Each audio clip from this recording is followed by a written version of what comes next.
What's good, everybody? What's going on? Welcome, welcome. Just putting the word out to the Disc wards.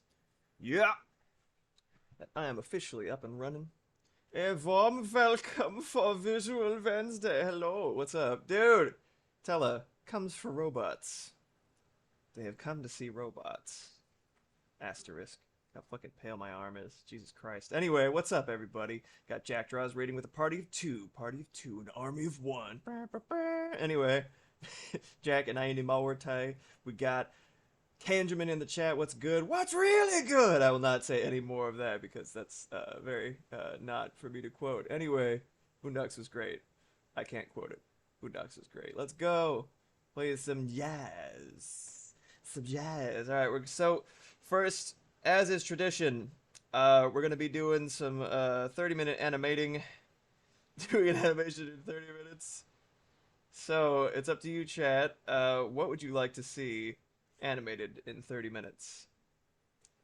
Follow your heart. Follow your heart. Let your soul guide you as to what the fuck I'm gonna animate or desecrate in that 30 minutes time. Let's do 24. Robot parade. I could probably do one robot leading a parade, but I don't think I can do an entire parade's worth of robots. That is cute as fuck, though. Ashmead penetrative hit.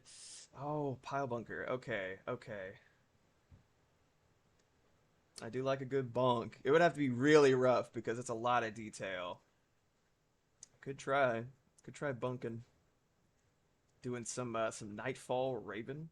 A robot doing the robot. Now we're talking. With old comic style Kerchunk and action text. I kind of want to make that like a full piece. That sounds dope as fuck. Kerchunk. Yeah, that's in 30. In 30, I think robot doing the robot does sound pretty feasible and enjoyable. So let's give it a shot.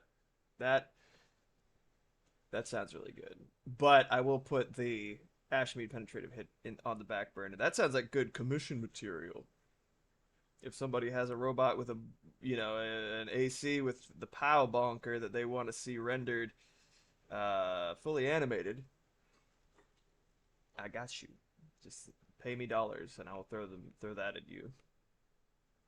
Okay, cool, awesome. I can't hear this at all. Why isn't it playing? There it goes. Okay, little toy robot. Yeah, okay. This is gonna be a good pose to pose practice. Let's fucking go, gamers. Alright, I'm starting it on my watch. A giant robot controlling a toy robot. These are great ideas, Teledude. I can't do too many things in 30 minutes.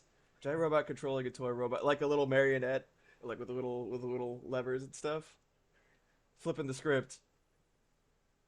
I could do that for the finished version of it, because theoretically, if I were to get off my tush and finish 30-minute animations, that's the thing that I should be doing. So maybe I'll draw it in the background after the initial one's done. Good old theoretically. Good old Blackvoot. Lots of plans, Blackvoot. All right, let's do it. Let's draw robot doing the robot, and then we will see stopwatch on my phone. That's on my wrist. My wrist phone.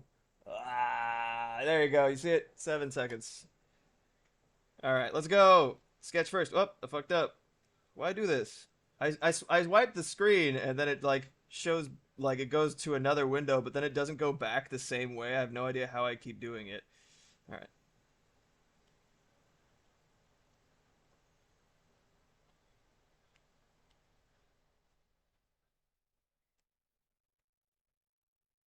Okay, so in order for it to do the robot in an effective way, it needs at least a couple of segments. All right.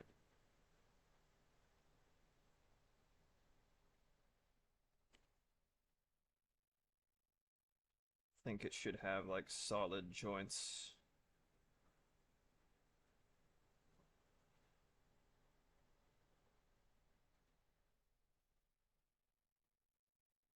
Gotta have little claw hands. Floor is really important to establish in something like this. Anything involving dancing. Yeah. So let's get that straight line all the way across for the sketch, and we'll just use that as we are drawing more. 1 minute, 25 seconds.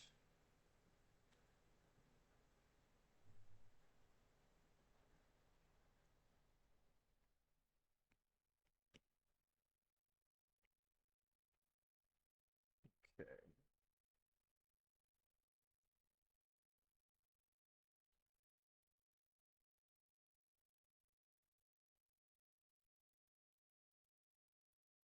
How's everybody's day going, by the way? I won't be able to see it until after I'm done with my animation, so do not be offended that I ask a question and don't immediately see the answer. But let me know how y'all are doing today. I always want to know. Okay. Classic little thingy here. 1, 2, 1, 2, 3. Let's do two thingies here. Very low hanging nipples. I'm not even gonna bother with that for now.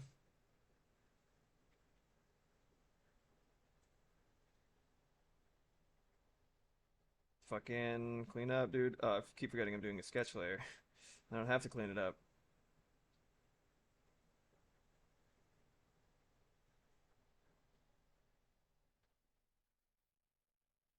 Alright, I think we're looking good. 2 minutes for the sketch. Yeah, I have to do the rivets. Alright, let's try that. Okay.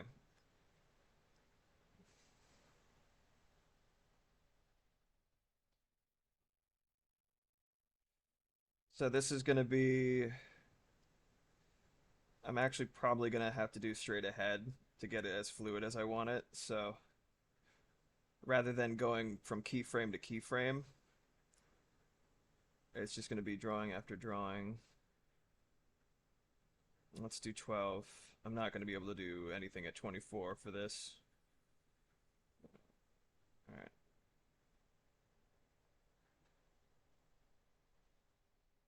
My thumb has been doing this really weird thing where its knuckle has been hurting after I do excessive like sketching like this, and I hate it. I'm trying to do wrist stretches and shit like that, but it is just like, God, it does not feel nice, I tell you that much. I'm assuming it's something going on higher up in my arm, tendon stuff, you know? But yeah, I don't like it at all. It's like you need to either give up drawing or video games. I'm like, I'm not doing that. You can suck my dick. Thanks. I have so few joys in this world that are actually like accessible right now. I'm gonna fucking take it where I can get it, and those are two main things for me. Okay, what I'm gonna do is I'm gonna be real smart. I'm gonna make a separate layer.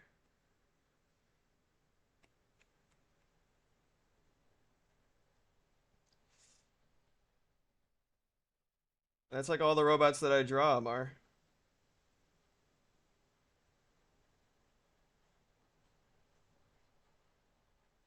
I do a lot of anatomy in a lot of my robot designs.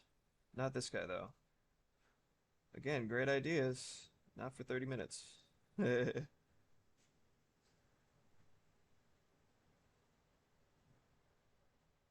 much detail.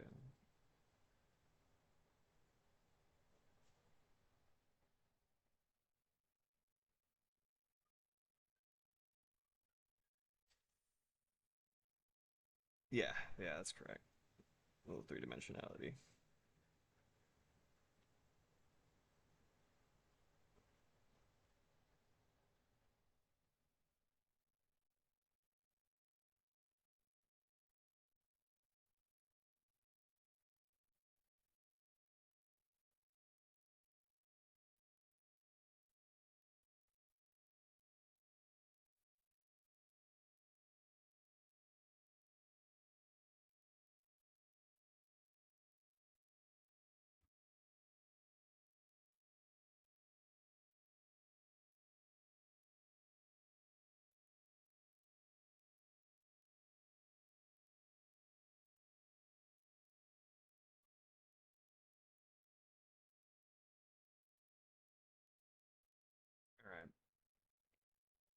Frame one done in about 5 minutes because we're at 6 minutes now. It took about a minute to do the first one. Totally forgot I made a separate layer for the other arms, but that's fine.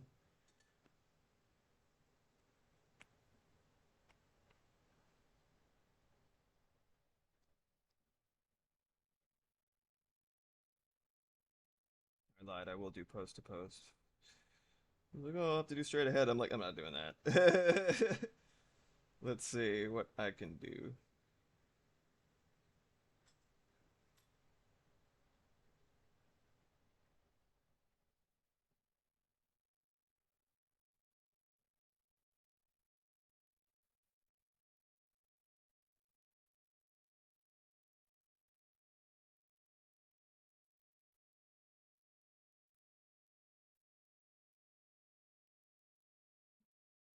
Follow your heart, Kench.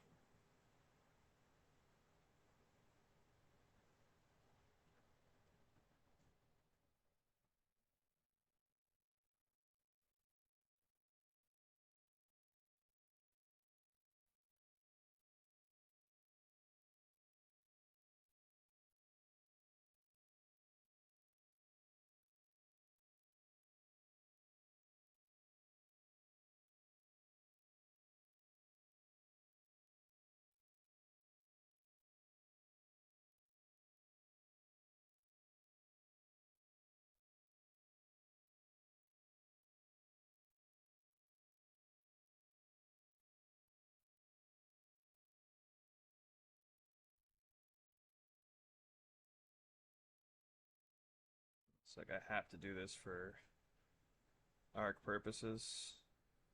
Oh, actually, that's inaccurate.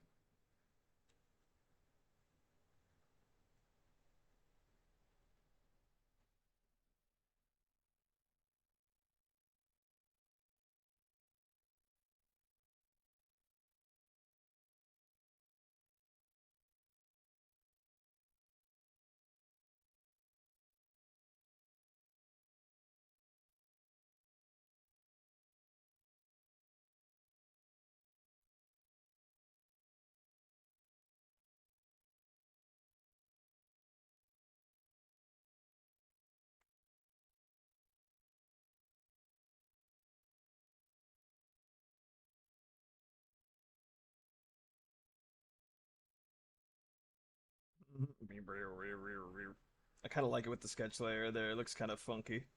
But then again, I'm a huge fan of that scratchy kind of dreamlike effect in an animation, as should be apparent by now with a lot of the shit that I do.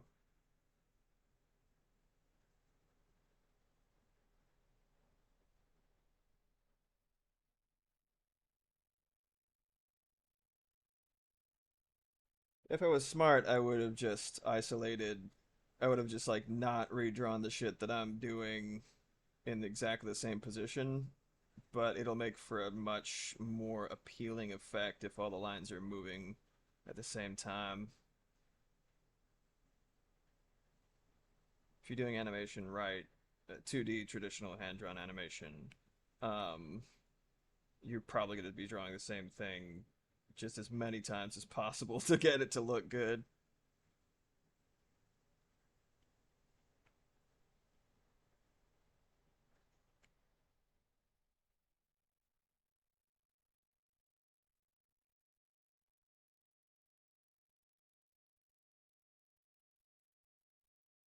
10 minutes and you can see what I'm doing right here. This is it's kind of a trick that I do for a lot of stuff to sort of make it cleaner and a little bit easier to animate. Is that lines that wouldn't necessarily actually be connected, like if I was drawing something completely realistically or whatever, actually connect. Like the mouth line right here and the neck and the line of the side of his head where that angle shifts and the other side of his neck. It's all about having strong anchors and flow. I think that's probably the best way to describe it is having you got to have good flow in your design. All the lines lead into each other cleanly and satisfyingly.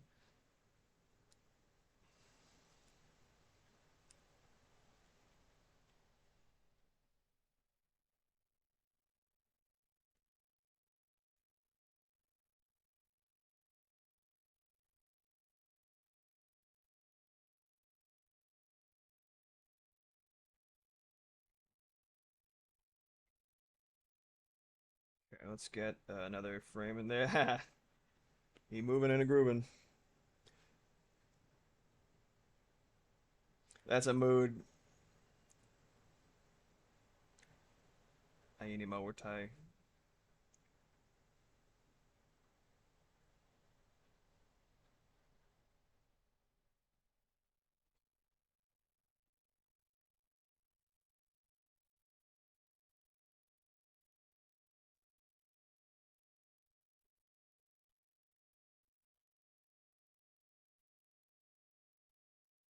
So mad. I fucking we got these like off-brand Trader Joe's non-copyright infringing Reese's Puffs, and I was like, yeah, I have enough time before stream to pour myself a bowl. Had a nice breakfast, like I made like an omelet. And it's like all nutritious and shit. I was like, I'm gonna have a little bit of crap food as a treat.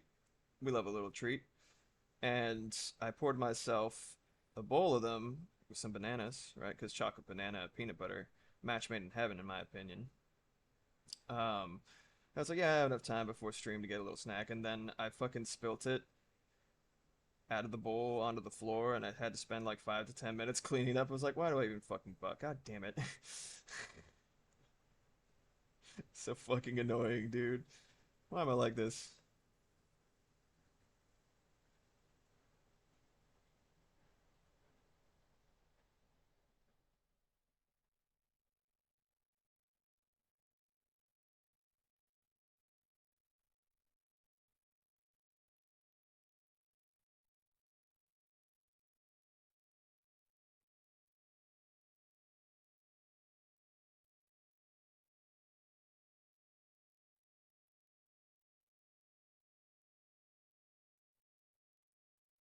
Okay, the little in between here, the little gentleman,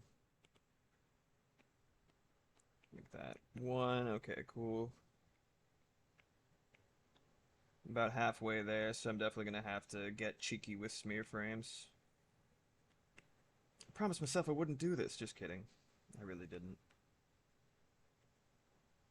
See, look, I'm being smart.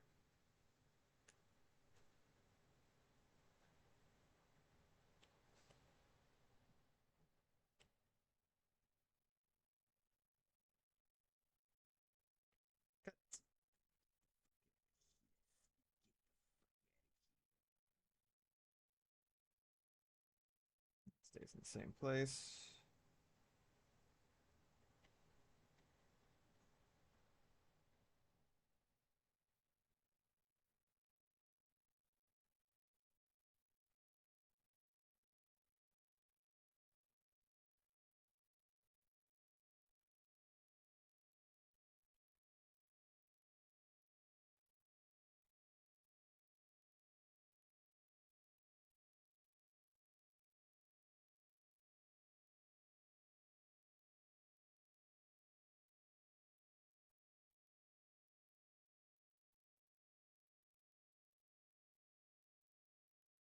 So, I think the thing that's gonna sell this is just how long I spend on each frame. Like, I hold each in between, and then it'll make it look more like a purposeful dance as opposed to, sort of tech demo swapping between things.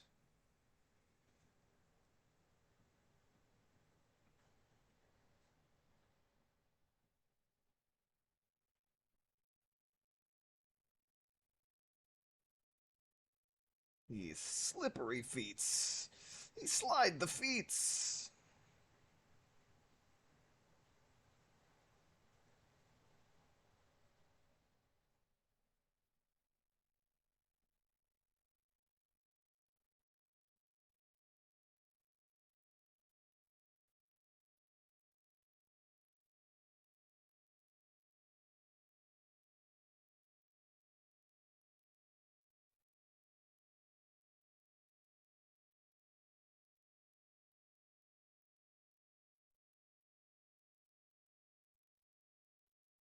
Okay.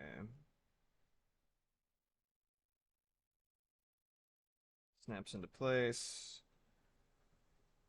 He's just a little guy.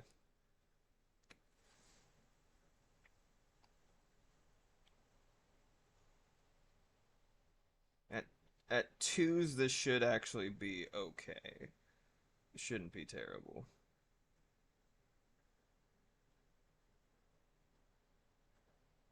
That is when, say, if you're doing something at 24 frames per second, which is the industry standard for a lot of 2D animation,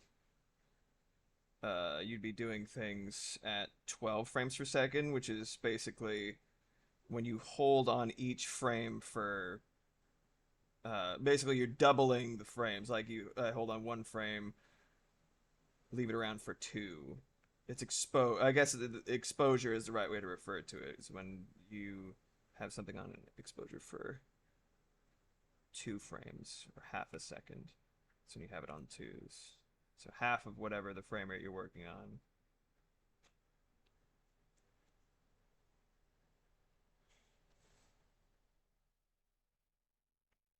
I'm actually going to copy this body. Slap it on in here. Get up there, you fool! You absolute unit. There we go.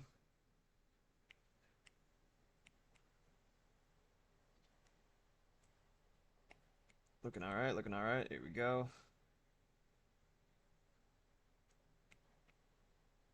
So I'm gonna have to. Is this Mahavishnu? Yeah, I knew it. Fucking do it.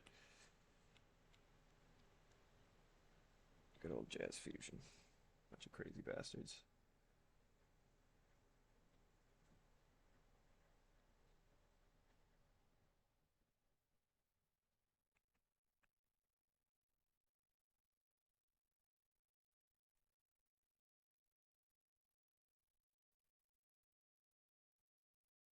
So in order to convey the rotation, I'm gonna basically keep the boundaries of this cube in roughly the same spot. And just shrink this rectangle that's the side of it right here. And while moving this, it should convey the rotation of the little cube shape that is this little fella's noggin.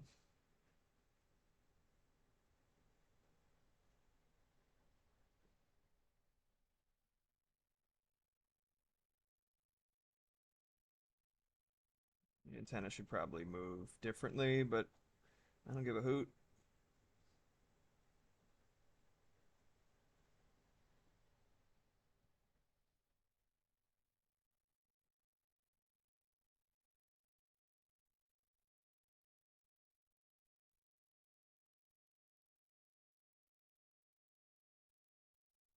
A little shaky there on the nose. It's fine.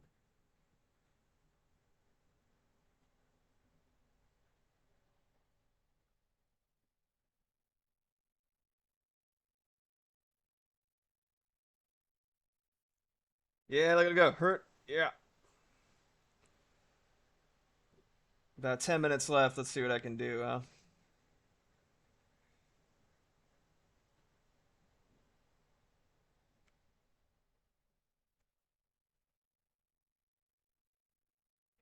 Go forward like that. Oh, wait. I'm going to remove the fact that I edited that because I'd have to do that for both. Yeah, yeah, yeah, yeah, yeah. He rotating. All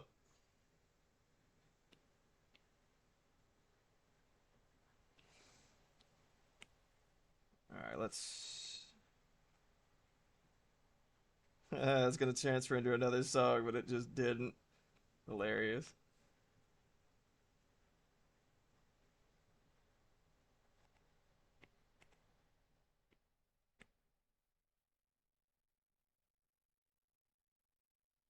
All right, so we're gonna have him. I'm gonna leave the legs in the same spot, so I am actually gonna duplicate this one more time. Get rid of that. I gotta figure out what I want to move, which is just gonna be this entire body. 21 minutes in.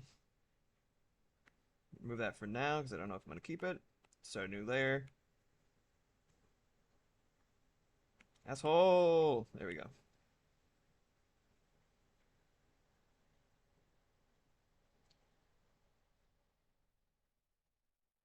There's plenty? Yeah, okay. Thought I recognized his guitar word. We're talking about. I think he was on like an interview show or whatever. I believe Pliny is a Australian musician. He was on like a one of those like music interview things on YouTube or whatever. He's like, oh yeah, I had 29 or some actually it was even more absurd number of different guitars on one recording. I was like, bro, okay. It's like he had that guitar shelf and he just like like the sort of like that wall covered in guitars. And he's like, I will use each and every one of these if it fucking kills me. I don't know. That's kind of the vibe that I get from using that many guitars in one thing. Because I don't think I'd be able to fucking tell personally. Maybe that just makes me a fucking hapless troglodyte, unable to discern the finer differences in tone and timbre between 87 different guitars. But in my opinion, that's silly. Yeah, like you could just overdub one guitar, bro. Like, damn. I don't know. It's not for me in that case. I'm sure that makes some dude really happy. Like, oh fuck yeah, finally. This is what it sounds like. I'm actually gonna have his head just continuing to face forward. I think it'd be cute.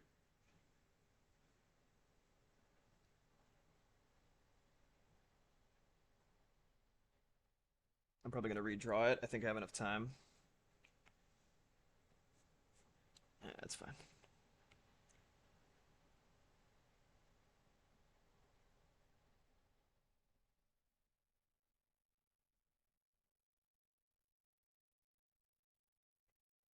Hmm. Okay.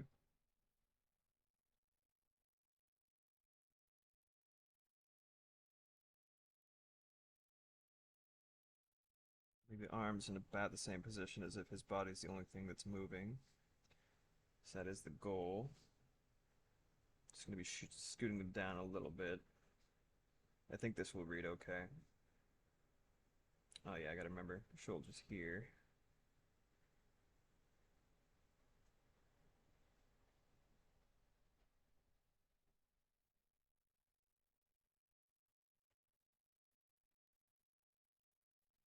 I guess if that's the case, 24 minutes, that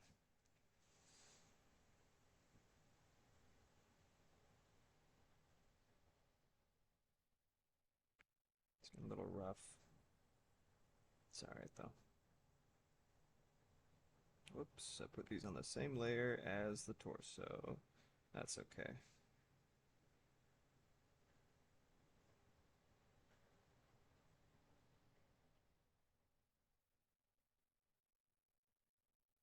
Deet deet deet doot deet. Okay, I'm gonna. Speaking of robot butts, continuing a conversation from earlier. Got a little caboose. I gotta erase that.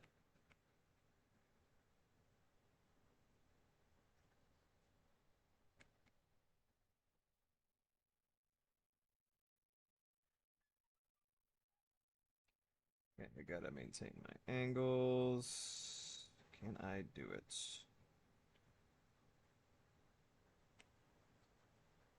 All right.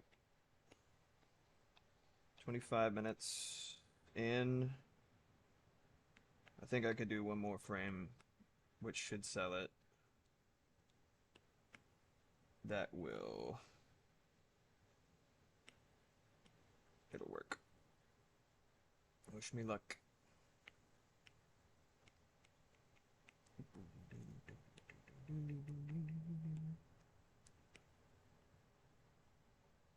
And then that we can just.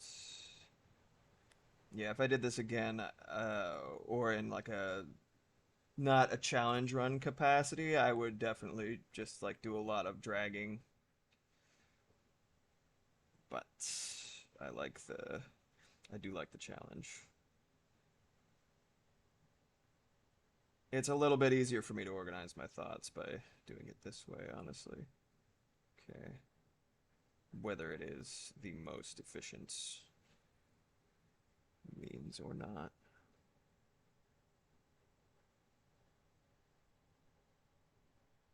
fucking love ominous jazz, dude. I don't know about y'all.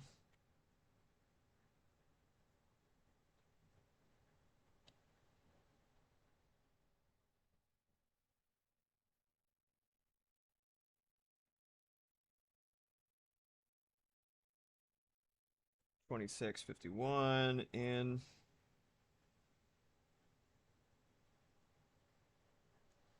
Arms are going to be the tricky part here.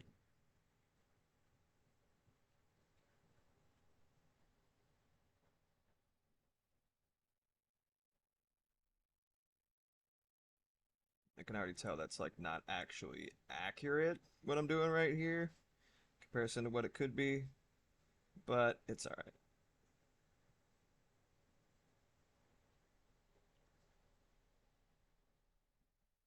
Getting sloppy. It's all right.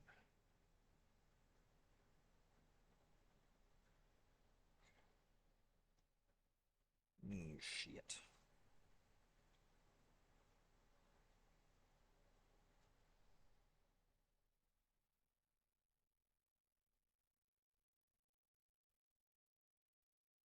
Forgot the song had lyrics.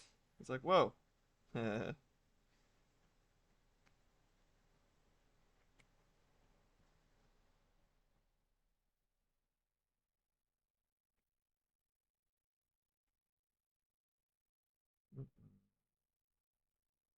They're gonna notice that if I left that in there. Oh wow, the song just left.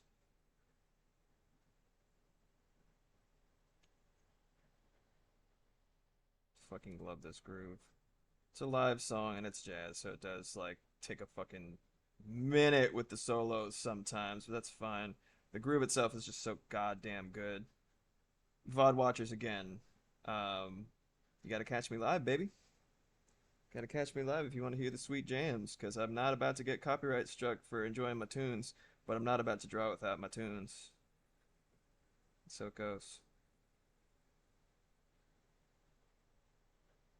Hey, not bad. Still have a couple minutes to spare. Let's see if I can clean something up a little bit. He showed his little butt. Whoop, whoop, whoop. Yeah, yeah. Alright, let's see how it looks ping-ponged.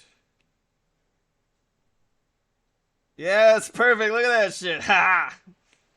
Yeah, a little bit of time to spare. Again, like I said, let me just, I guess I'll just dust this off a little bit.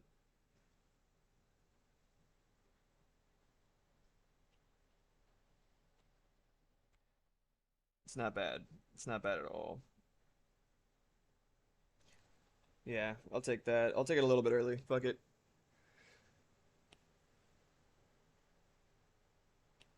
I'll actually undo the little cleanup. Oops. Okay. There you go, Jack.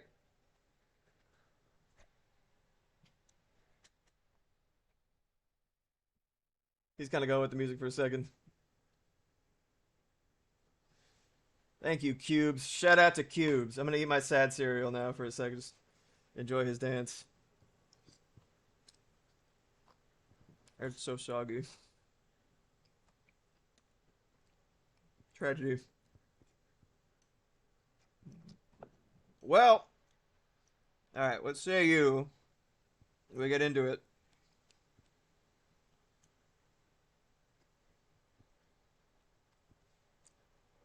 So this is gonna be the last thing I do for March of Robots.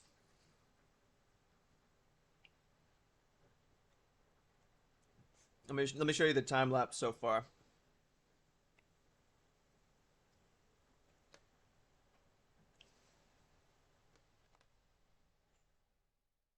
So the prompt for this time is night. I thought it'd be cool to I was remembering that planetariums, the actual device for them, it looks sick as fuck. So I was looking up vintage planetariums, and this one happened to look like a dude already, and I was like, oh fuck. So I started sketching out, sort of like pretty much one to one as much as possible. Then I started embellishing a little bit, adding a little bit of organic motion to his tummy. I repeated the motif that I saw in his shoulders down to his hips, because the joints, it's kind of like a shape language thing. Debated adding a collar for his big cloak and decided against it. Trying a couple different things. Adding a hand of some regard. I was like, should he have a scepter? I don't know. And I was like, nah, he's to be holding the world.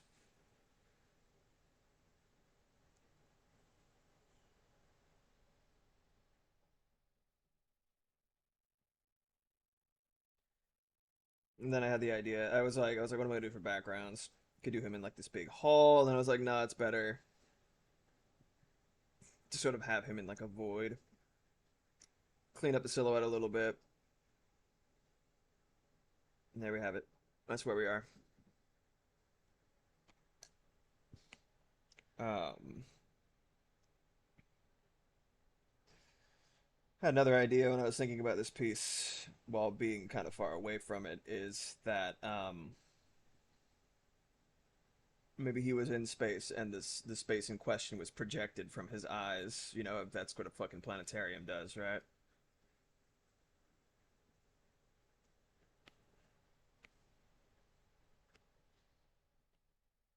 All right, Mr. Planetarium.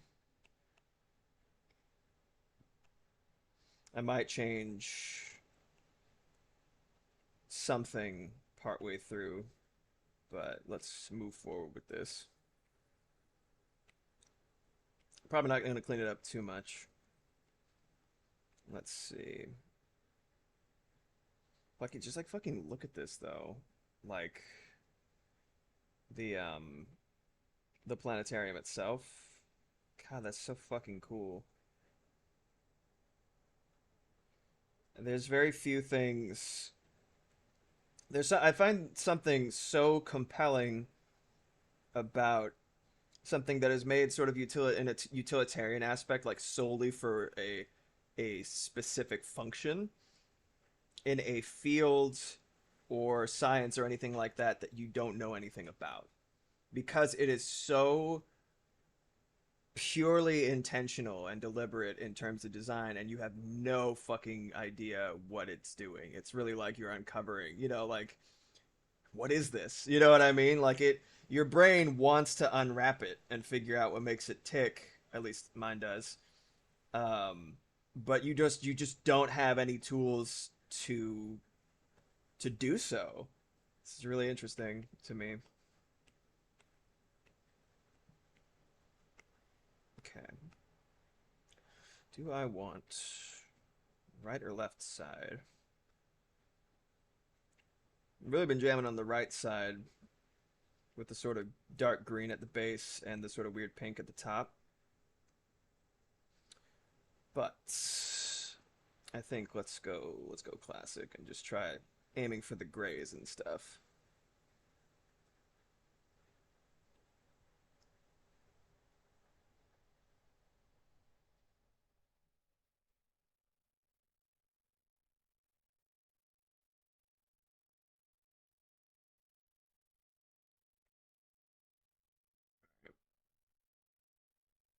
Maybe let's do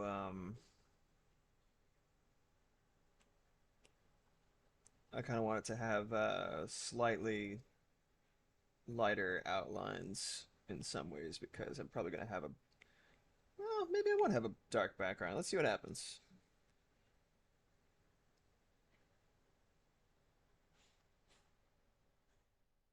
All right.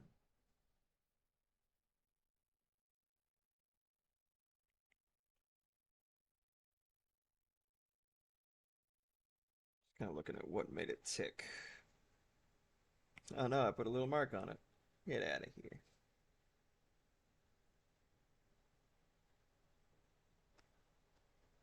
Okay.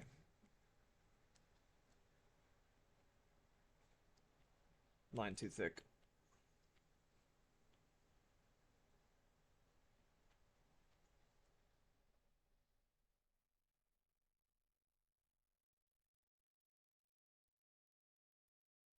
Weird little discs.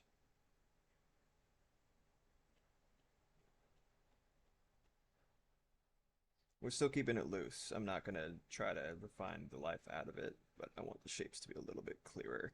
So we're taking a second pass. Most of the time recently, I've been considering the line art phase just sketch two, electric boogaloo. You know what I mean? Just, like another whack at it, but still keeping it very gestural and very nebulous.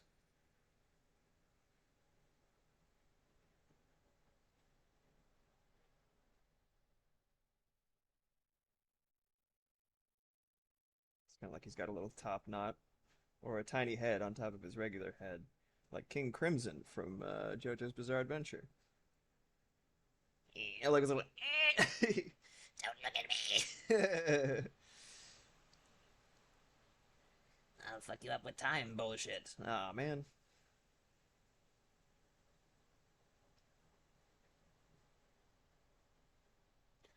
A friend of mine refers to the JoJo like there's always a time bastard. Started calling it time like like after Dio, it was just all bets are off. Everything's time based for the most part, and I was like, time bastard, good.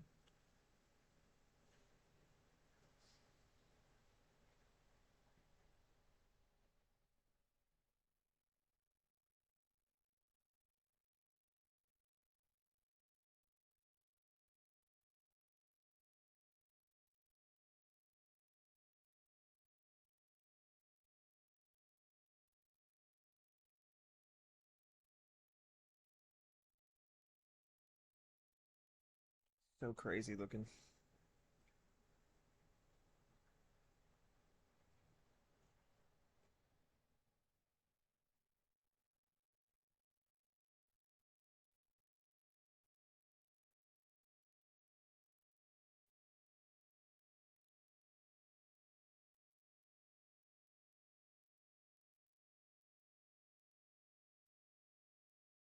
I feel like you right now, Yvette Young. I'm sorry. I'm sorry. Get out of here. Oh, I just added this. Let's go.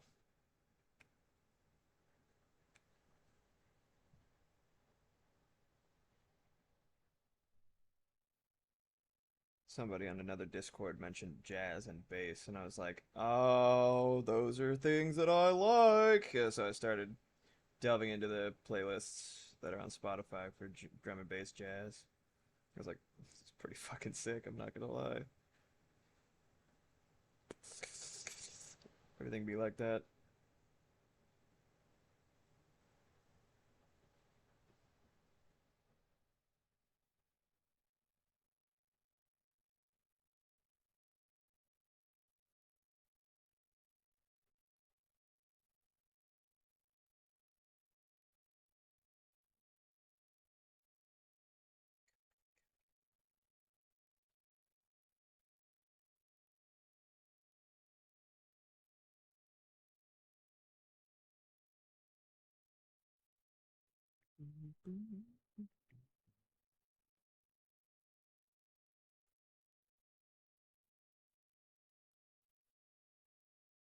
Kind of like Chrono Trigger vibes on this song. You got to imagine it, VOD watchers.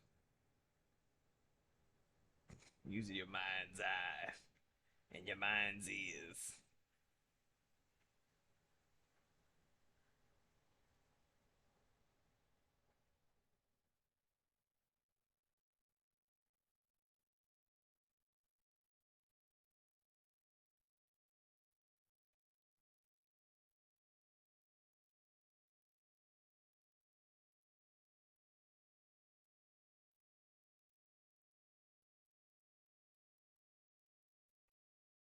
All right.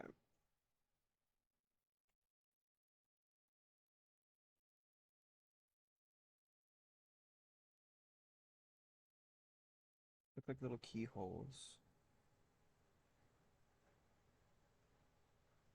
around the sort of apertures there.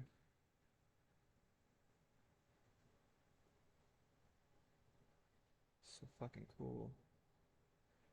I'm guessing that each of these emits an image, and they have the dials to adjust the exact position of whatever celestial body it corresponds to, but I don't know. And I didn't look it up. I have no idea. I just saw the picture and I thought it was cool, and here we are.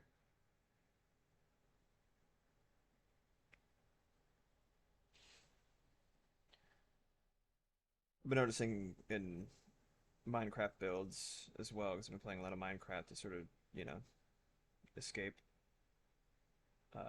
how on fire things are. Um, a lot of the time, whether it's animation, art, anything like that, one of the top priorities is whether you have a purpose in mind or not, the ability to convey purpose, to have people perceive that there is something deliberate about whatever you put together is actually an even higher priority because it's the sort of it's that I think it's that sort of mechanical practical element of the human mind that we want to know answers for shit, and it's really easy to hand wave cobble together answers, but at the end of the day we're just it's like, what does it mean, you know what I mean, right? Like a lot of the systems that we have put together over the years of being around as a species come from that want to unravel and understand the assumption or ascription of meaning, even when there isn't necessarily any.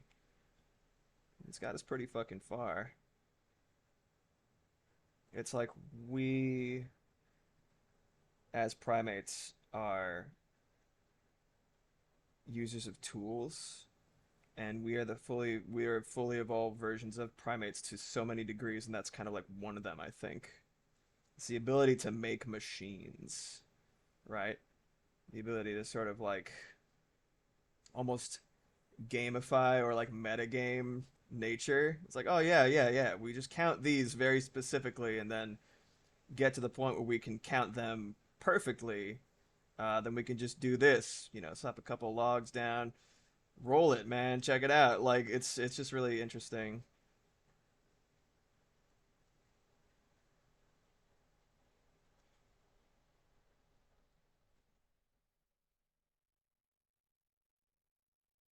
White backgrounds always make me look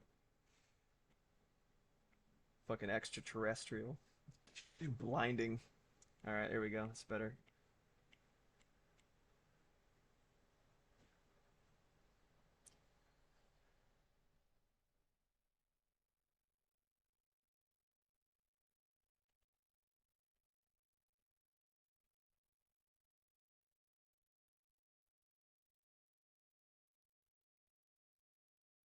I like Fox Capture Plan. They're like the most fucking anime AMV sounding shit. It's so nice. Like you just if you listen to this and you're not what like seeing a fight scene in your head, I don't know. I can't help it. You get kind of a feel for what these little keyhole looking things look like from a distance right here on the sort of side there.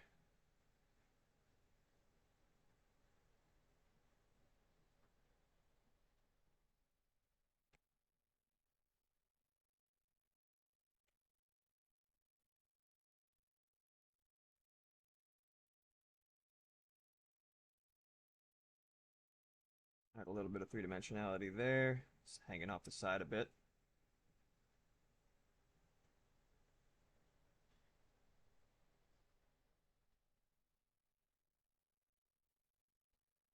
I might have to go in with another outlining situation later to get those little arrows in a capacity that's colorful. I think they're arrows. These little dudes right there on the dome of this thing. Better look at what the fuck is going on here.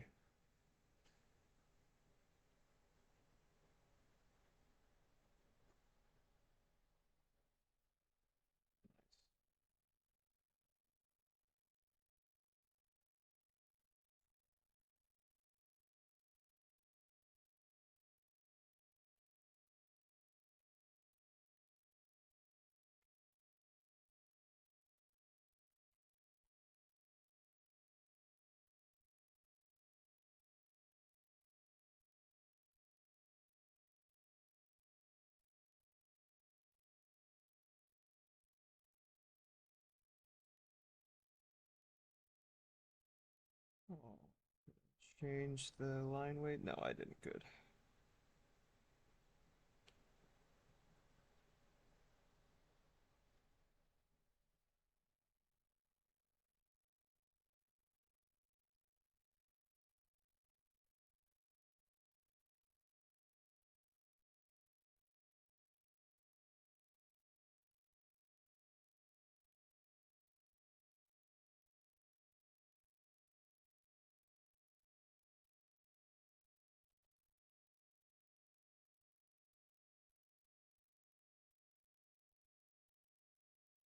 This one doesn't have any, but this one does.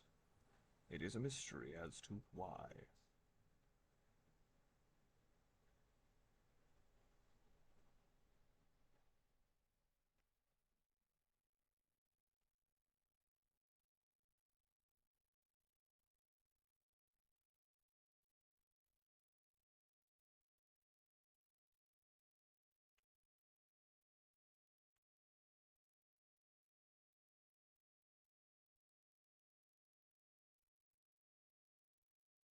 Alright, looking pretty good, looking pretty good. I think I could finish his little noggin before I go feed my little baby cat.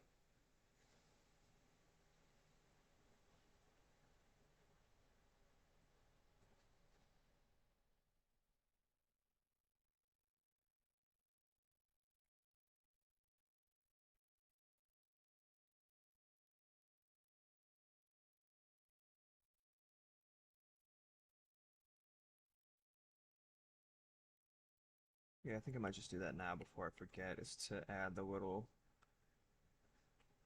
pips. Little pipperoonies. Sure here. I don't know what the fuck they are, but I know that they're here, so it's gotta be a reason, right? I think they're diamonds? Or triangles. Or they're just dots. Hard to say with the quality of the photo, but I know they kind of go in a little burst pattern and it adds a lot of intrigue, which I enjoy.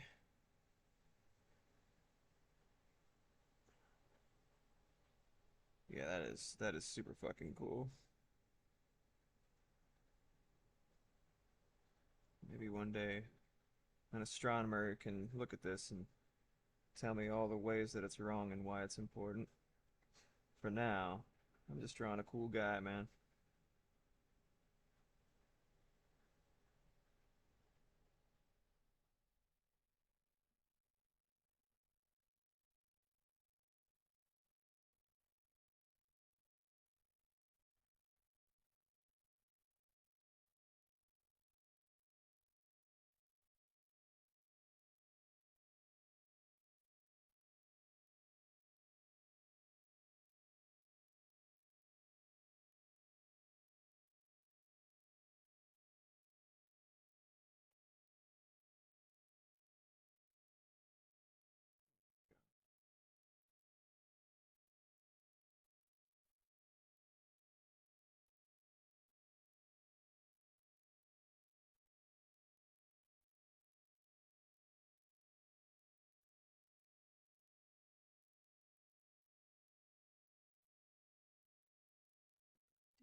Should refine this just a smidge.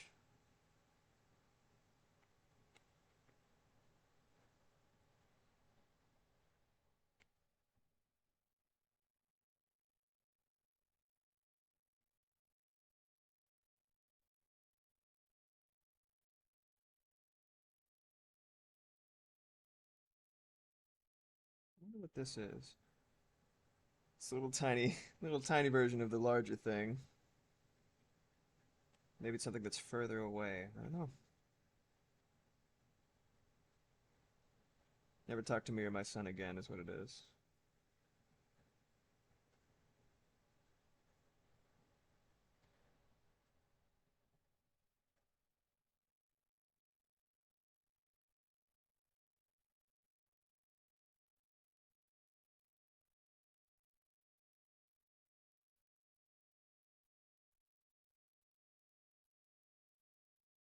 Let me do a little extra stuff right there.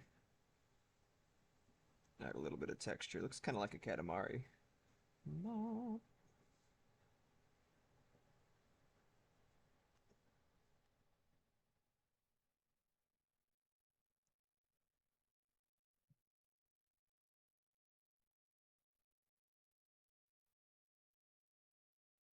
Thank you. La, la, la, la, la, la.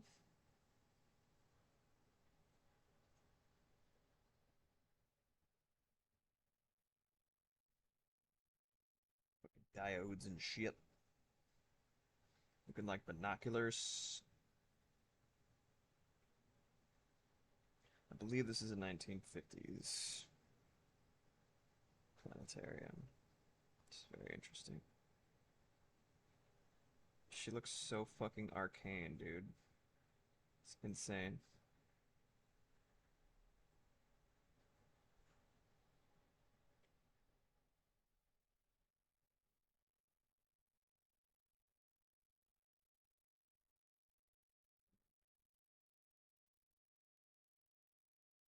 Little connecting nordles, little nordles that connect.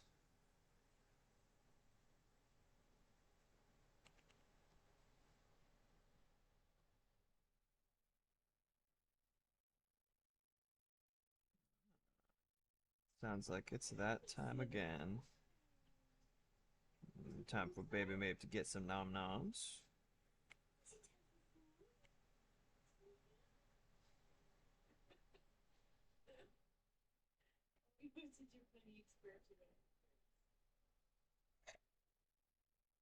Give me my cat. Want some food?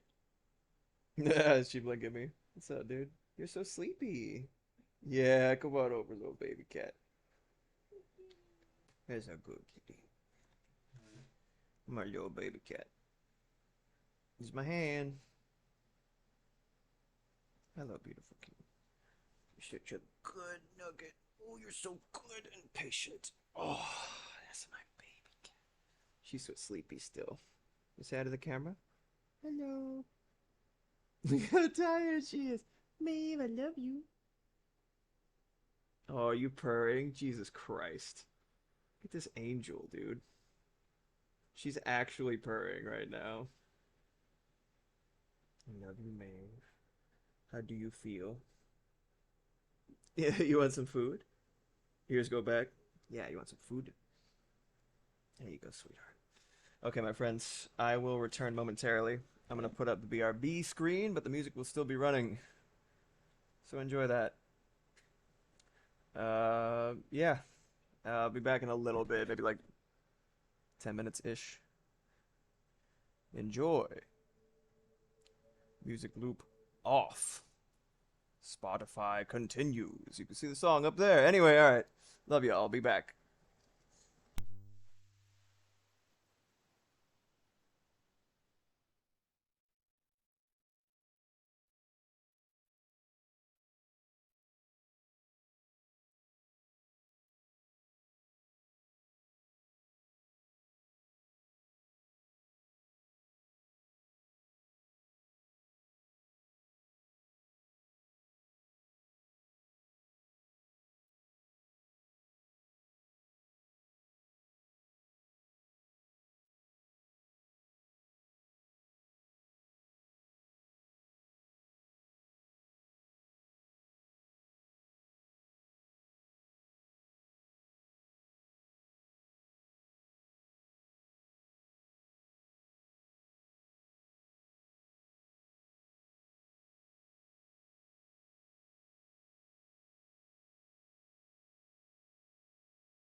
Welcome back. Welcome back. What's up, folks? I finished my soggy cereal. I'm ready for action. Wasn't too bad. But certainly not as firm as I would like a cereal to be. But, I've had worse. And now it's dead and I haven't wasted anything. What's up, Animo Ortay? Welcome back. You show up, you say one emote, then I hear nothing, and then I see another emote. I assume that you returned. I could be wrong. I assume that you left and came back. Well, either way, good to have you.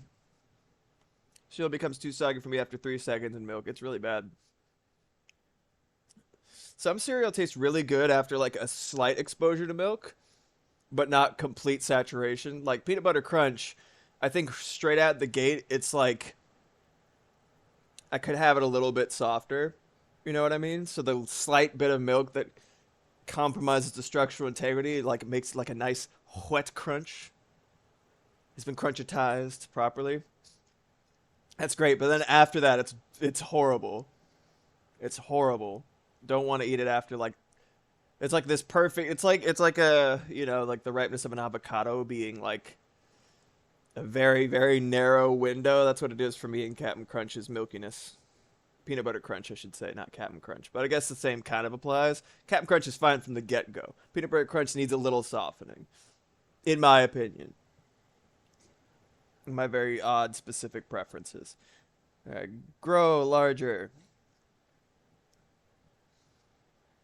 Look at all that shit going on in there. It's crazy. It looks like a fucking bunch of binoculars in jail inside of a translucent drum. I miss when crunch berries were just pink. That's an old man thing to say, my dude. Crunch berries are pretty in pink, but I like the multiple colors. Personally, I swear it tastes different. I believe that, actually. I don't know if I had many crunch berries before they added the other, like the purple and the blue. It's kind of a nice color palette, you know. I'm a man. I'm 40. A man, big strong man. What's up, Mato B? Thanks for the lurk. Enjoy yourself. I'm drawing a planetarium, man. Looks like a fucking persona because it kind of is.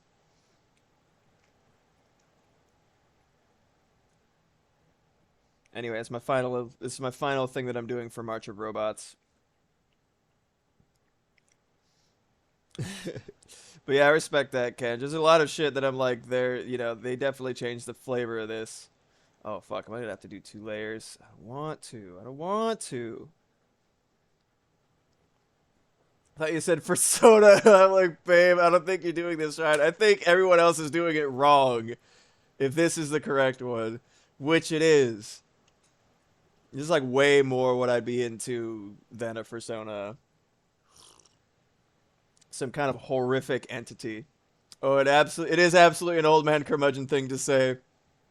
There's too many colors in this cereal. I remember back when there was only one color. There's so much shit that I'm like that about, though. I can't fault you, and I don't even have the excuse of being on my own.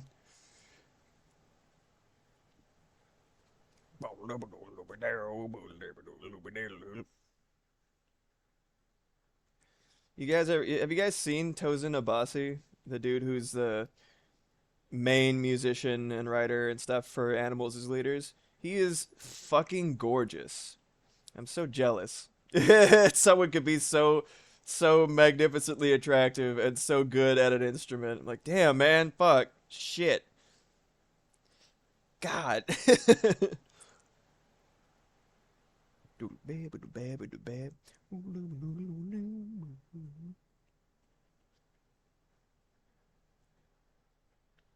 So it looks like this chamber is a little bit larger.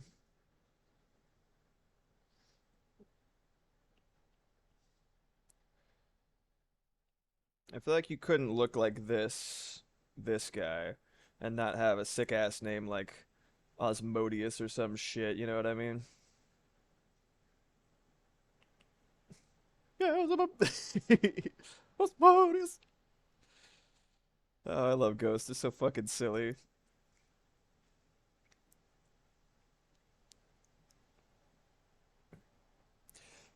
All right, Tozen, I need you. So what we're gonna need to do for this song is we're gonna need to make your guitar sound like the motor of an old jalopy trying to start. It's like, cool, say no more. Holy shit, that's awesome.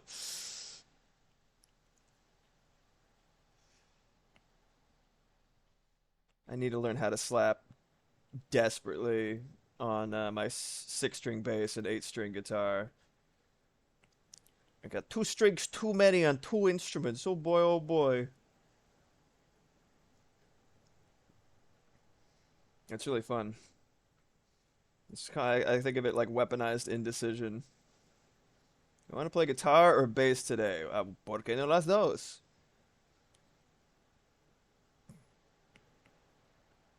I'm getting too precious with this. I need to keep it looser.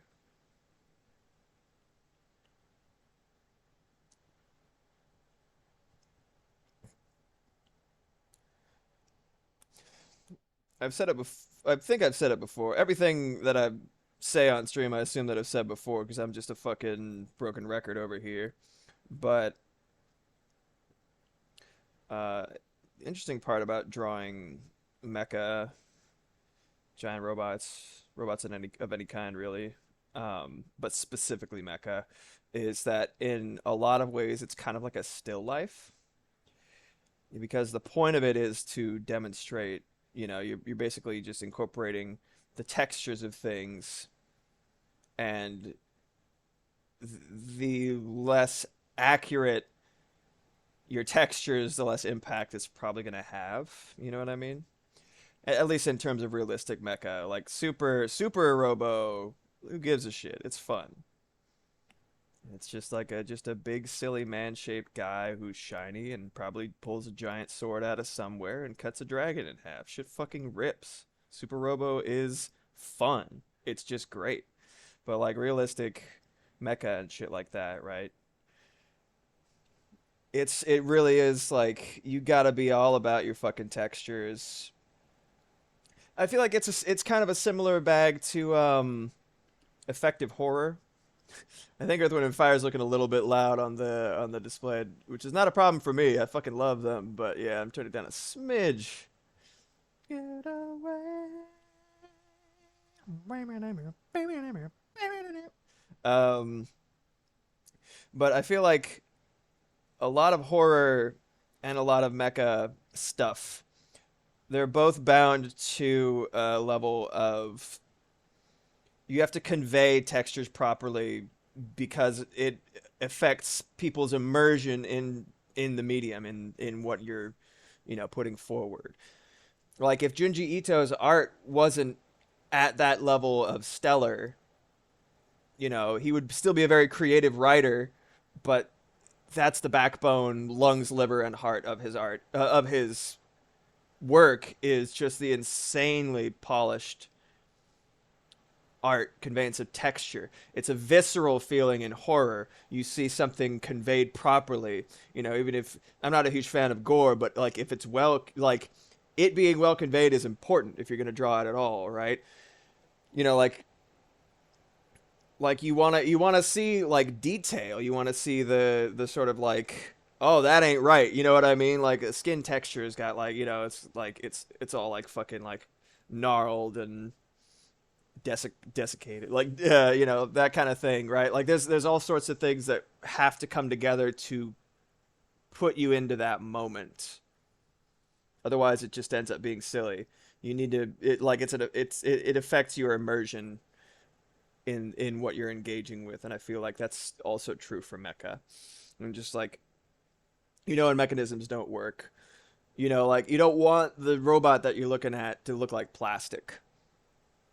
Unless you're making a goofy little build in Armored Core and it's cute, but it's like you see this big guy, you're like, holy shit, but it looks like it's made of like, I don't know, fucking Nerf shit. You're like, yeah, it doesn't necessarily, I'm not afraid of that really. But it's a suite of different textures, like, oh yeah, you got glass, you got metal, you got rubber. It's a not so still life. And the thing about where giant robots, etc., differ from a still life is that there is sort of a personality aspect of it. Because like I think it's fair to say that mecha is an avenue of power fantasy. Oh man, yeah, like it's like giant monsters too, like daikaiju and shit like that. It's like yeah, stepping on buildings and blowing shit up, right? It's fun. It's like man, what if you could still be human, but you're driving around a monstrosity that is capable of like wiping out a city with its fucking super cool big ass gun or sword or both. So yeah, I'd say mecha is like an effective. It would be reasonable to say that it is an avenue of power fantasy, and so it's like the fact that they're usually piloted or sort of nebulously humanoid, right? If you're a freak like me, you sort of project yourselves onto entities like that, right? Like object heads, mecha, stuff like that. Um, yeah, it's such an interesting place to create. It's an interesting avenue to mess around in, sort of a sandbox.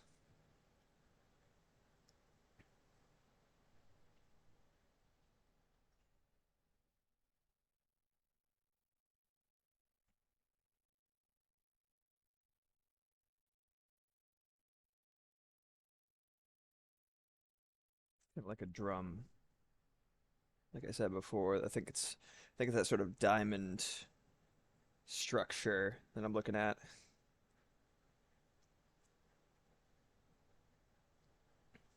I don't know what the fuck that is in there. Looks like I said, it looks like binoculars. I don't know what any of this shit is or is for.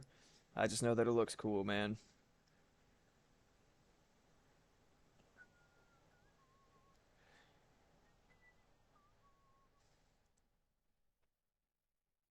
This fucking guy. Anatole Muster, really good musician, composer, etc. Plays accordion. That's what I know him for. I think that's what a lot of people know him for is his multi-instrumentalism, specifically use of accordion in modern jazz compositions. Um, he has this one song. What's it even called? I can't remember.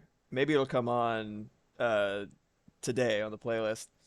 Um, but it's like this like super cool kind of like jazz drum and bass hybrid thing. It's absolutely popping off. It's like this like it's just really like cool, interesting vibe. And then at the end, he says jazz. It's so fucking funny, dude. I didn't know what to do with it. I was like, did I imagine that the first time I heard it? I'm gonna see if I can find it in a sec. If it doesn't show up on its own on stream. God, that fucking caught me off guard. I lost my shit.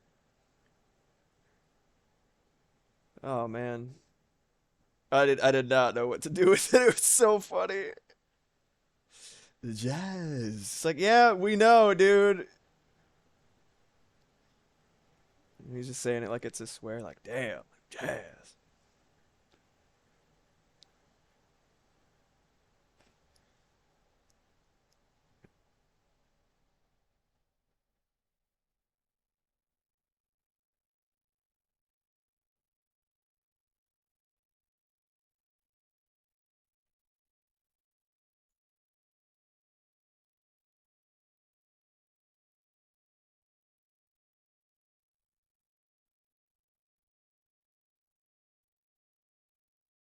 Got a weird disc looking thing, it's a little cylinder action.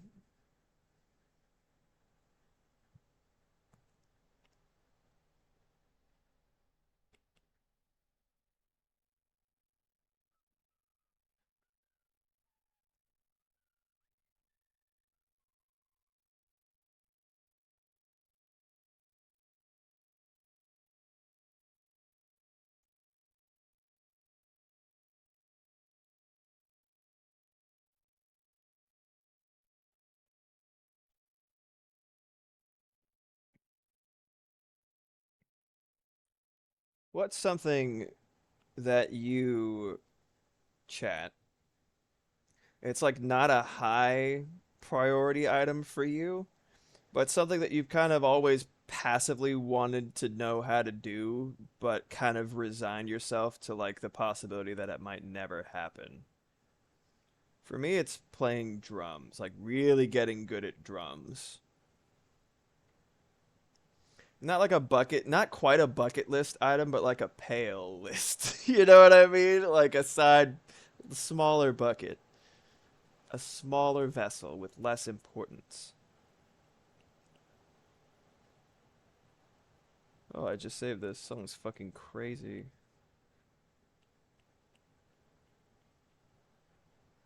Straight up, actually, factually ominous jazz and bass. Sounds so fucking cool. Does it remind me of?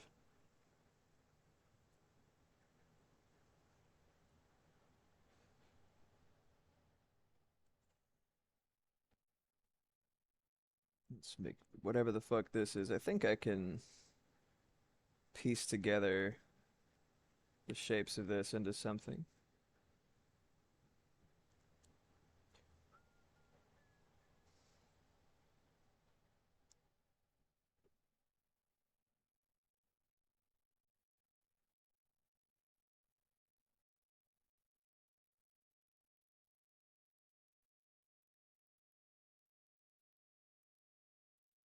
All sorts of dials and shit.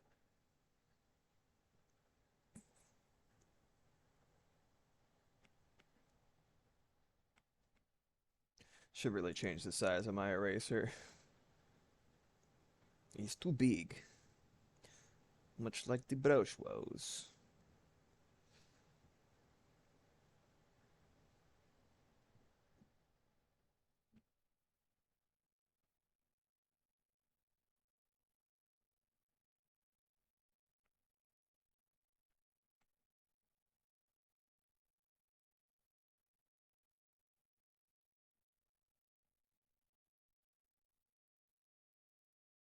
Yeah, I'm gonna do a second layer. I try especially for looser stuff, just to kind of get the analog feel a little bit harder. I generally try to do as few layers as possible. So I do like one for lines, like one for sketch for the piece, one line layer, one color layer, and then one background, and do as much painted as possible if I'm doing this sort of painterly style. But I think just for particular what this piece is like doing in the background and shit, like oh boy, it's just a lot of complications that I think it would just be assisted by a couple more layers, even if it's just like foreground background situation. Because God, that's a lot. Look at all this shit happening.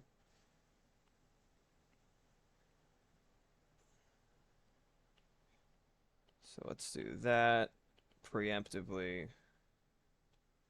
Make this lower opacity for a second. Get the little crosses behind it and call it a day. Not like actually call it a day though, because we got an hour and a half left to stream. I think I can finish it by then.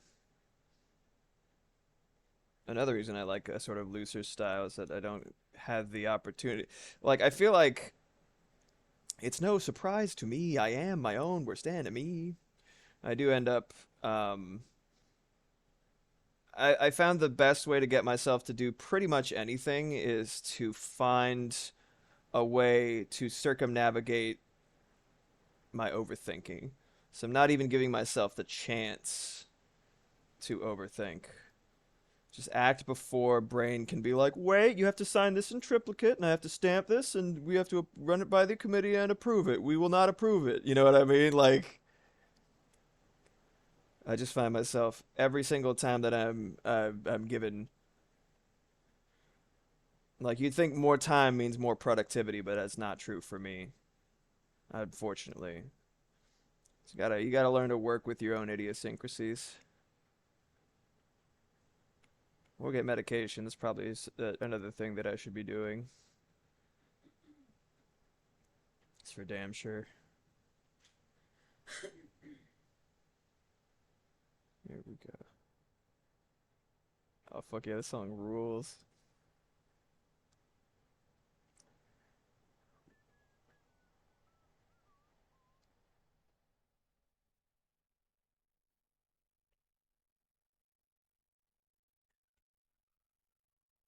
Ginger Root has such a vibe.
Okay. It's looking proper dense. Nice and properly dense there. I'm so fucking happy that I've made it to Mega Man X4, dude. And Mega Monday, holy shit. These cutscenes fill me with joy. Actual joy. I'll probably talk about this again when I'm actually streaming it next Monday, but I love the fact that they cast Colonel's voice actor. I'm 99.99% sure it's the same fucker. They used him because they're the crossover between more X. Yes, yes, yes. Oh no, I'm gonna keep doing Mega Monday until pretty much I get my headphones back there, Ken. So worry not. I think I was gonna make an official announcement or whatever, but you're here, so hey, isn't that nice? Um, I'm fucking ready, dude. I'm gonna play all of them, including the bad ones. It's gonna be great. It's gonna be great. Because playing the bad ones is gonna be softened so much by having people to commiserate with me in chat and just enjoy the fuckery that is abound. Um, but yeah, they had in Mega Man 8. Mega Man 8. A lot of voices carried over. I'm fairly certain the voice actor for Swordman is the same voice actor for Colonel, which I don't know if they did that because it was the same in Japanese or whatever. It's just kind of a guess. They're like, oh, these are supposed to be the same? Okay. Just like Mega Man and Mega Man X supposed to be the same. Cool. Nonsense? Cool. But I don't think he knew what he was reading for because he just introduced himself as Swordsman. He's like, I'm Swordsman. Instead of Sword Man. It's like, no, no, no. Everybody's something, man, dude. You're sword. You're not just a swordsman. What? You didn't include the article or anything either. I'm a swordsman. That would have been fucking hilarious if he was just like, I am a swordsman. Yeah, I guess you're right. I know I started with X because I do like the X game, the Mega Man X games better, personally. Um, no shade to the original Mega Man games, especially I love X7 and X8. I mean, sorry, I love Mega Man 8 and Mega Man 7. That is what I meant to say. Fucking stupid ass confusing shit. Anyway, absolutely love them.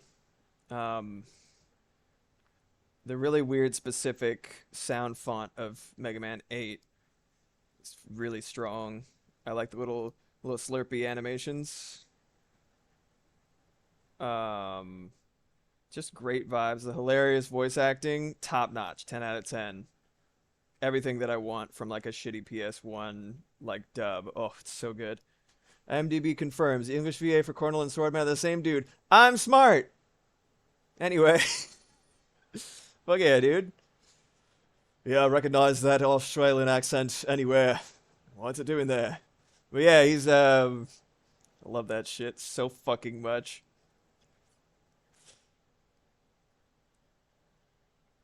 Yeah, he's like, I'm swordsman. It's like you it's not okay. I love it.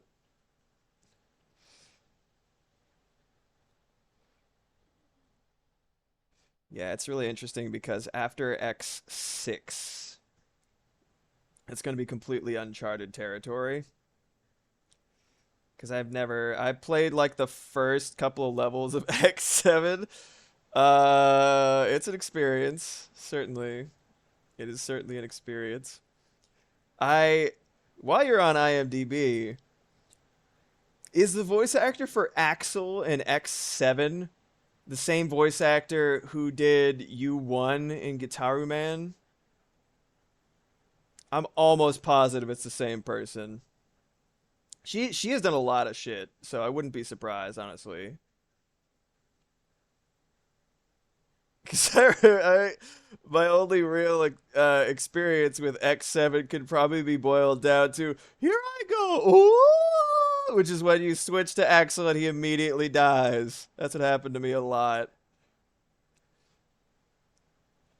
Kind of fucking Mega Man X game doesn't let you play as Mega Man until like halfway through the fucking game, man.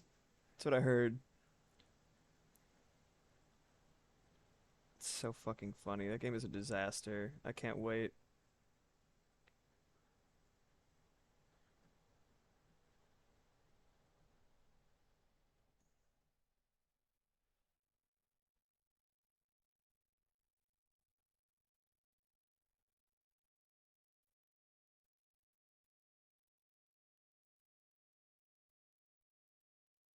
Those are actually in front of that. I should adjust that. That's fine.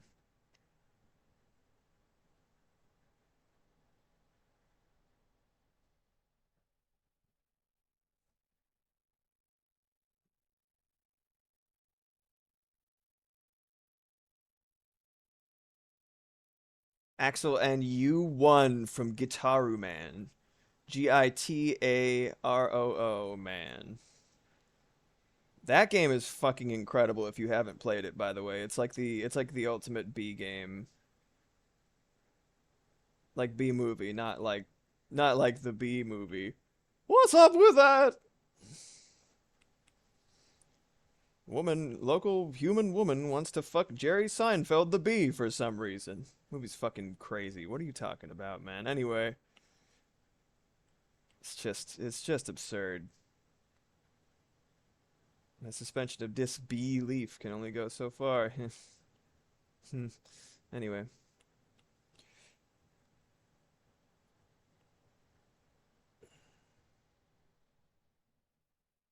Yes! Yes! Yes! I'm smart! Thank you, Kenj.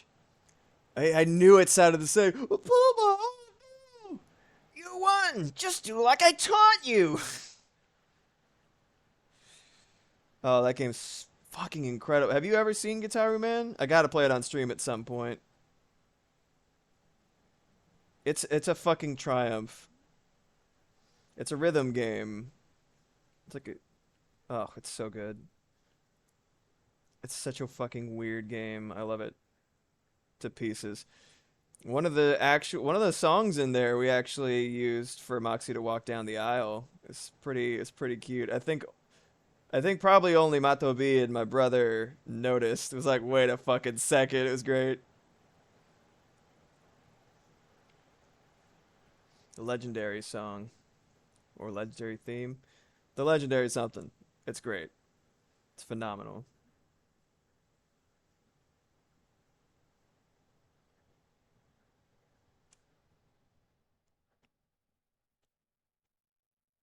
It's so good. I'll see if I can.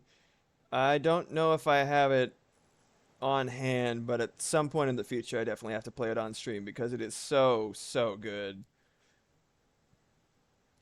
You don't even really need to play it either to experience it in all of its unbridled glory. Watching it will do just fine. It is really fun to play though. As absolutely fucking dick crushingly hard as it is to begin with, once you get the hang of it, it balances out. You start being able to actually have fun. What was it? B Jam Blues, Mojo King B's song. Unironically, one of my favorite songs like ever. Like it's so good.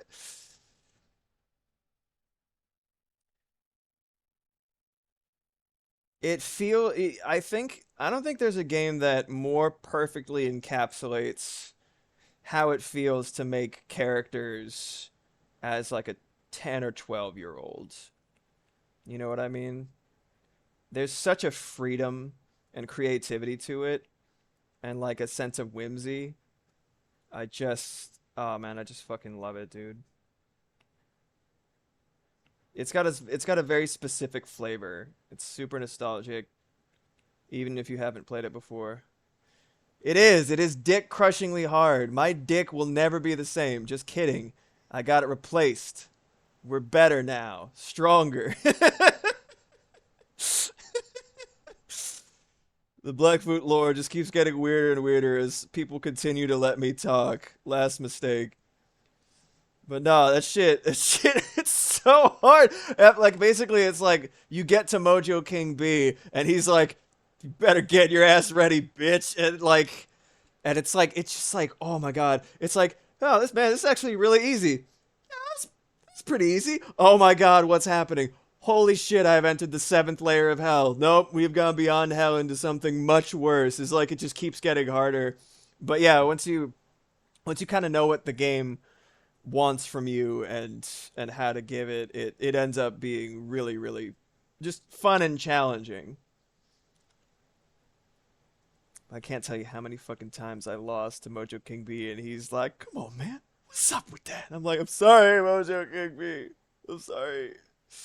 I disappointed you and everybody."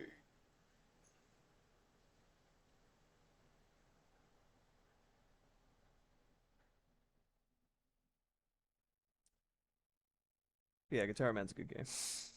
I think it's in exactly the same echelon of like weird ass quirky games as like Mr. Mosquito,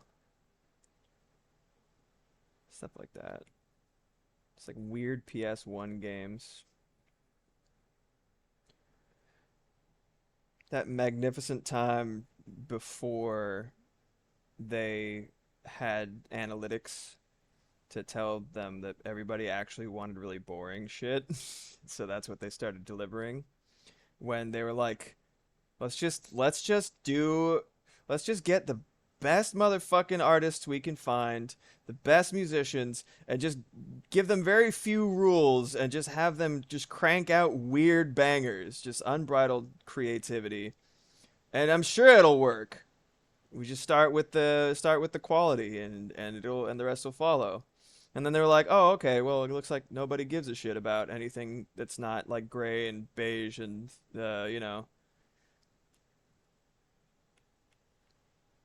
thoughtless." Don't yuck my yum. What yum? I'd missed it.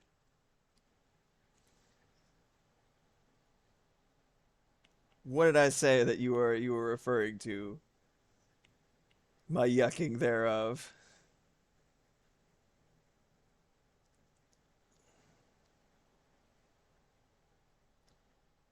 I have no idea how much stream delay there is, so it could have been anything.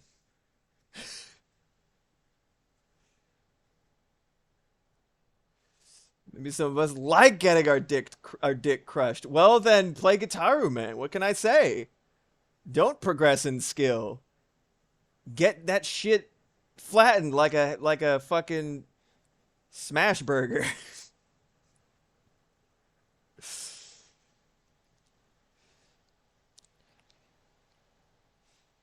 If you're into CBT, don't tell me about it. Not just you, Kedge. I mean anybody. I don't disrespect you for your proclivities in the boudoir. but I don't want to hear about it. I'm just letting you know now. Enjoy yourself. Don't tell me about it. That's how I feel about a lot of shit. I don't judge, but I also don't necessarily want to hear about it in detail. Just enjoy yourself in private. No, I'm not talking about you. This is a general statement that is irrelevant to the status of your dick crushage. This is a safe space where you can talk about dick crushing, but not to me. Just like blur it in chat. Can you do that? Like in Discord? I don't think you can. Yeah, get your dick crushed like that one scene from Hell's Kitchen where Gordon smashed the salmon into paper. Yeah. What is that? Get the fuck out of my kitchen! Where's the lamb sauce? Still goated. 100% the fucking lamb sauce detected when they take that one image of him and they just put the fucking red shining eyes over it. Oh my god. Wow. Adios. Kitchen Nightmares is one of my favorite garbage reality TV shows. First you think of this kitchen is that fucking person over there. Ooh. Oh, so funny. Priceless.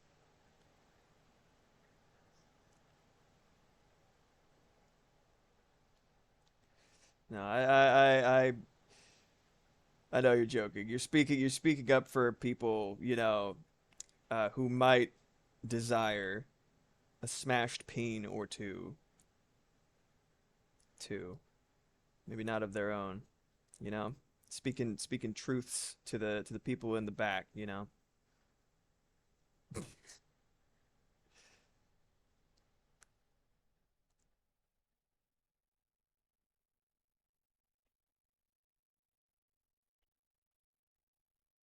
Okay, that'll work. Let's see if it looks with just that. It's a little bit cleaner, but I don't know if I actually want it cleaner because how dense it is here.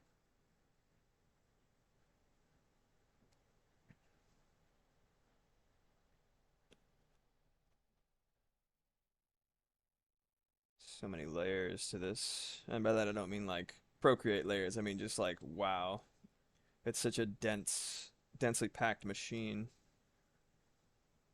I think it's so interesting. It's crazy.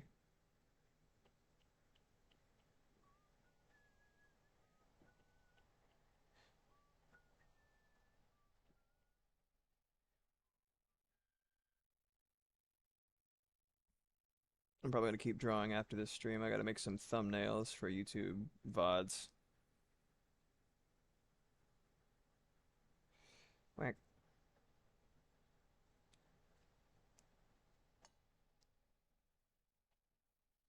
Angle of my arm is too jaunty. I'm bonking into shit. Yeah, perfect. Nice.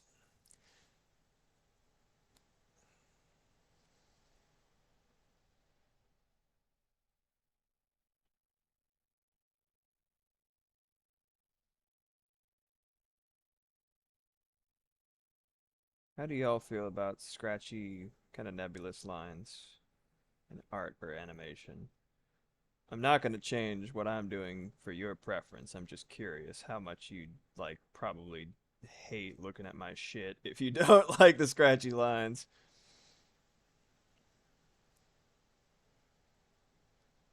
Like the animator for those Eve music videos, Ma. That motherfucker has some style, and it's all really crunchy.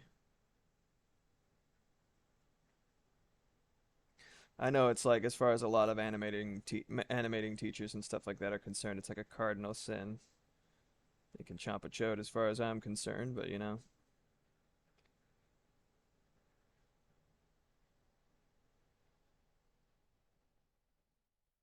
I love this sort of like how obvious it is that it was made by human hands. And this was even something that I enjoyed before the fucking rampancy of AI hog shit. Man, I fucking remember I remember when like Dolly and stuff was like just coming out, and it was just like such an innocuous, like silly, fun thing. I like I I did one that was like Dante from Devil May Cry eating a Subway sandwich, and it was fucking hilarious. It's just so weird looking. I was like, you know what I mean? That's like, I was like, yeah, that was fun. And now it's like, yeah, we're boiling the planet to replace you. I'm like, but why? Why though? It's so annoying, man. Can't have shit around here.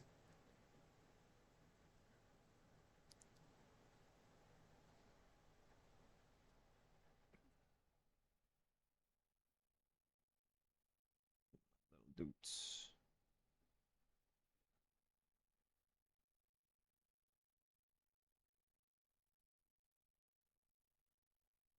Whips.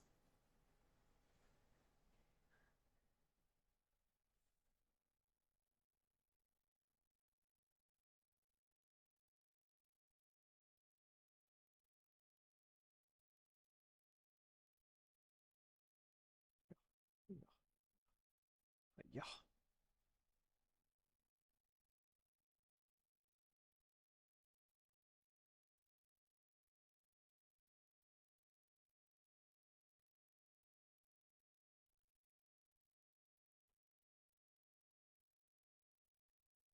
drip. You got the drip. Yes.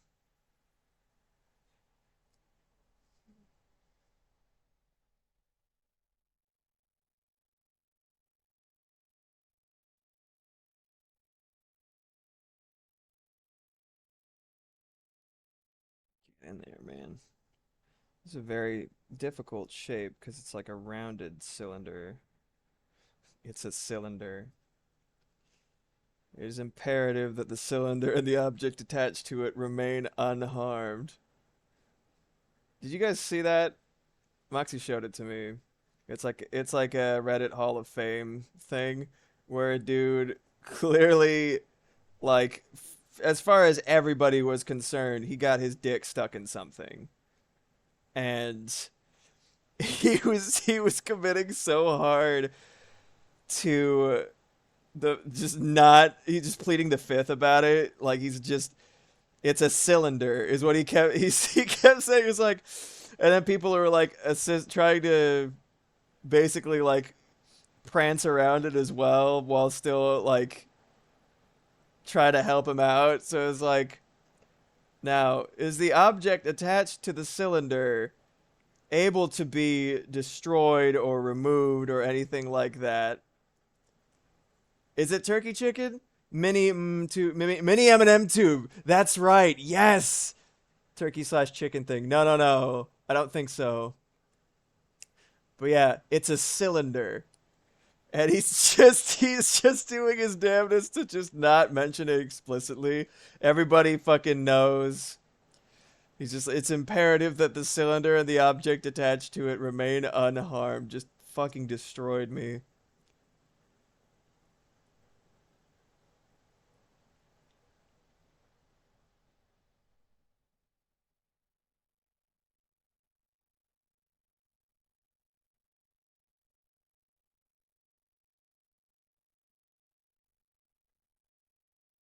I need to revisit that angle. It's a little bit wrong.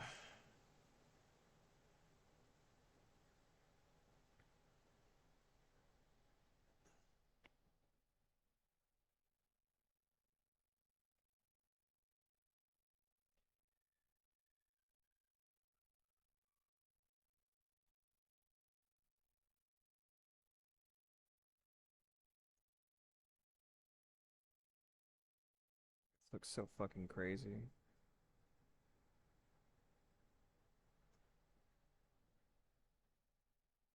I think I should actually probably move that down a smidge.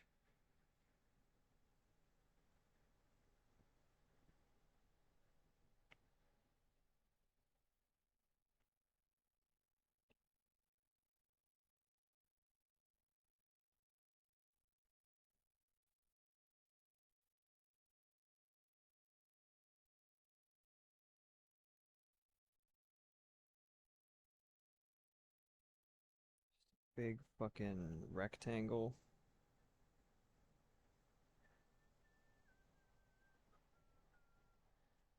Yeah, I will. I'm glad I have that second layer because I'll just put that there.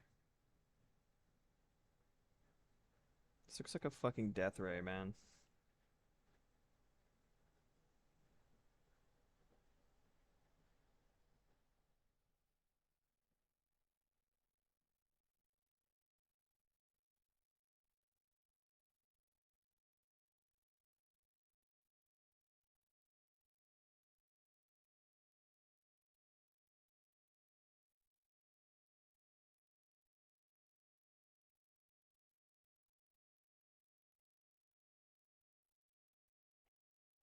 Needed to be further.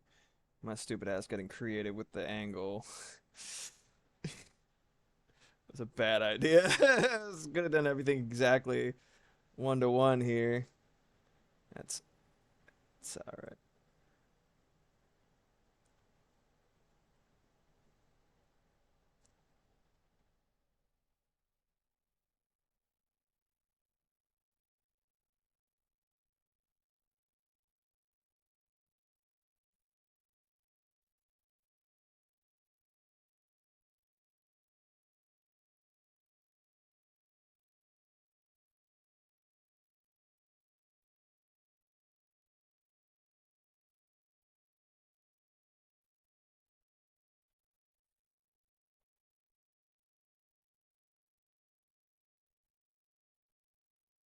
There's I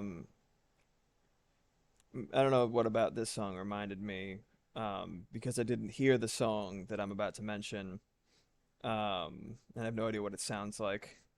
But when I was working in hospitality, um, there was you get a lot of I get a lot of opportunities to try to like schmooze, and like nothing sleazy, just like you build connections, you build contacts, and it's like, oh hey, you're a musician, I'm a musician, let's talk, let's make some music together, stuff like that, right?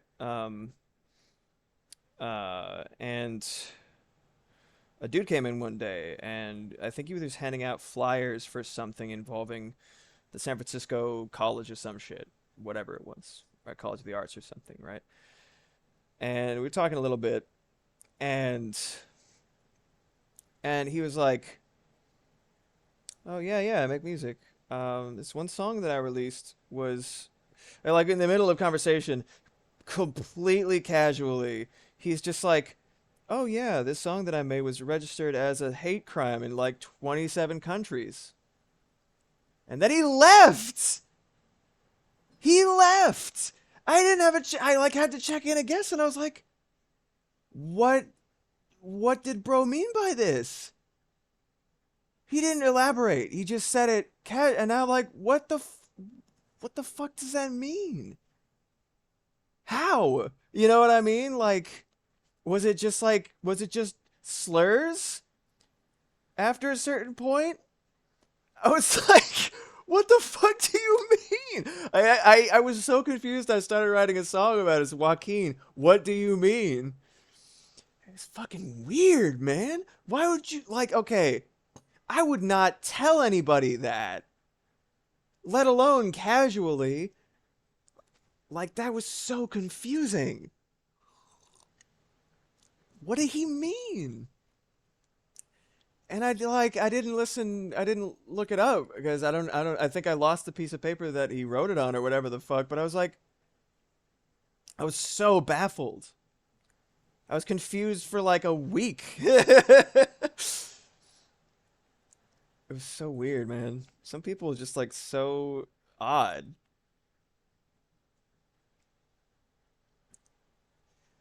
Just like the things that like I don't know. Like best case scenario is it was pro LGBTQ and the countries involved could be like very close minded. I hadn't considered that. That would make him a lot cooler. But like he should have said something. Should have said something. God damn. Like don't do that, man. It's like it's so weird, man. I don't know. I don't know. that does make a good lick of sense to tell you what, but that is not. I don't trust. I don't trust like that. White dude in man bun. I don't trust.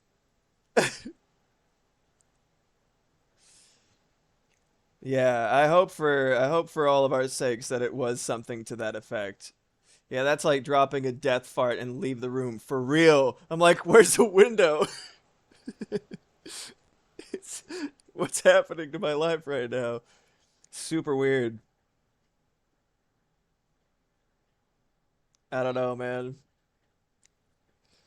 It's a very confusing approach. That's all I can say.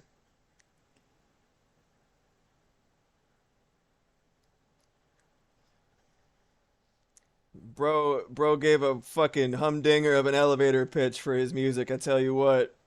Explain nothing. Oh, it's so weird. It's very relaxing. It'd be more relaxing if my thumb wasn't every once in a while just like shooting little electrical zappy zaps through its knuckle, but I guess that's what I get for having such a sketchy art style. The more I draw, the more chugga chugga chugga I do, so I guess it's not too surprising.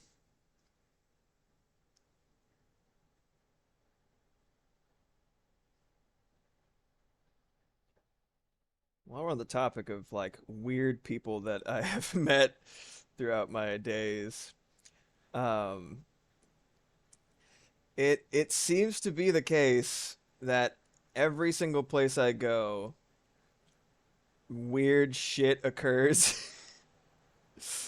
It's only when I'm around, and this was perfectly exemplified when a couple of buddies and myself were walking to a restaurant. Just got out of the car, and there was a homeless gentleman who was standing next to his shopping cart, and he said, "What's my nickname again? Chonky, Chonky," and I love it. I love it so much. I love the double chonky. It's chonky chonky, man.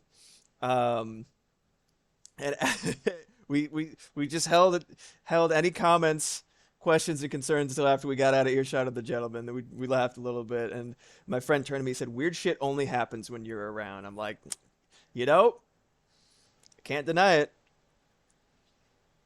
I cannot deny it. Have I told you guys about we'll just go through them because I think art streams are a fun place to bust out the fun little stories. So story time, right? Um, when I was working in a hotel in Berkeley, um, the floor has a peace sign mosaic. It's like a peace sign made out of black marble in the middle of a white marble floor, right?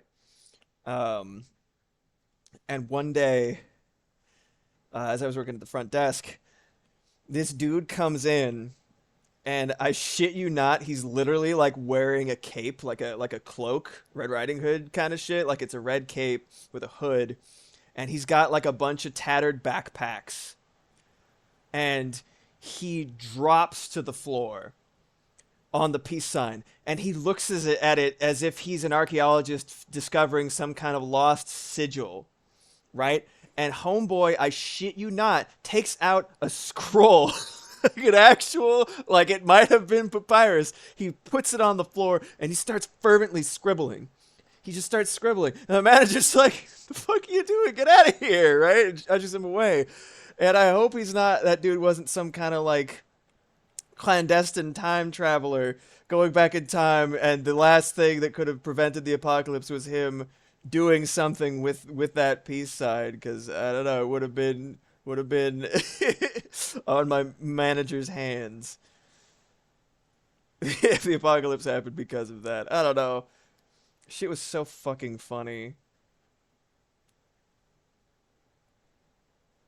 I don't think it would have happened if I wasn't there. But then again, I guess it is just like par for the course. Bay Area is just got a bunch of strange and idiosyncratic folks, it seems. Oh, what'd I do? Accidentally grabbed that.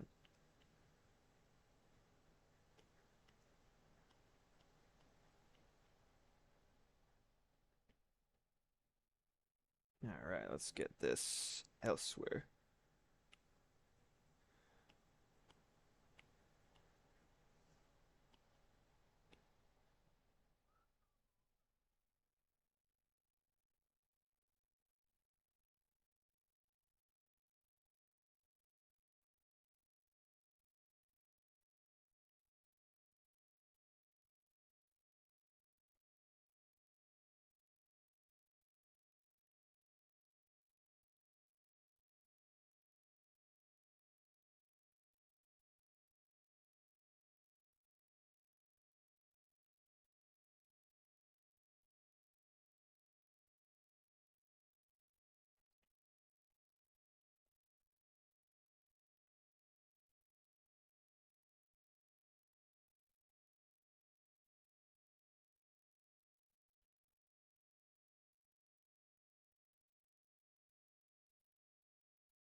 I wonder if this technology is what led to the sort of disco light, the sort of rotating spherical light fixture.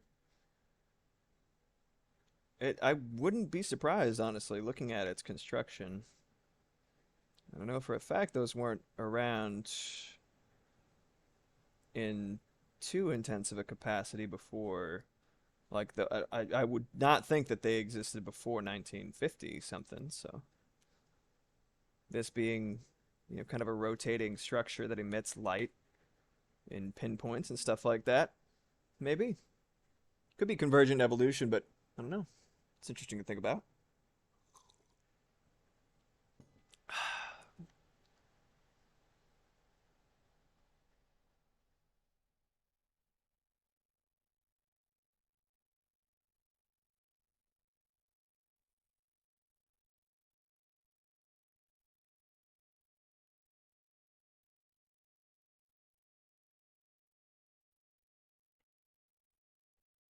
Perfect. Okay.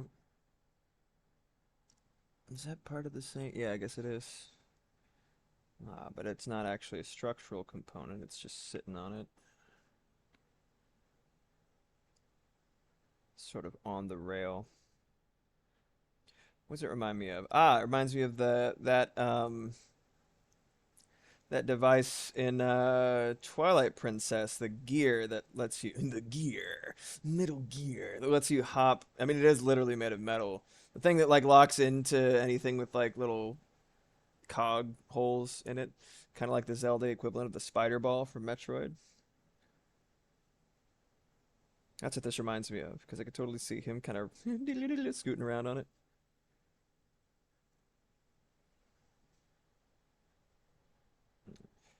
Anything that I guess it's kind of like pixel art, like interpreting pixel art. It's like anything that I don't actively know what it is or can't see super well, I just kind of make up with the same shapes and it's fine.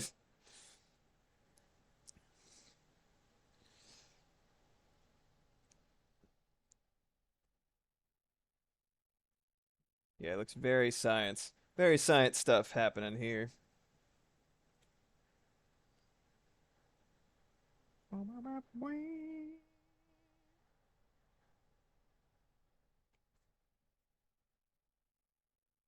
Looks like a little spool. Shit is too cool for spool, man. Too spool for school. I think if that's the case, it must have little things like that.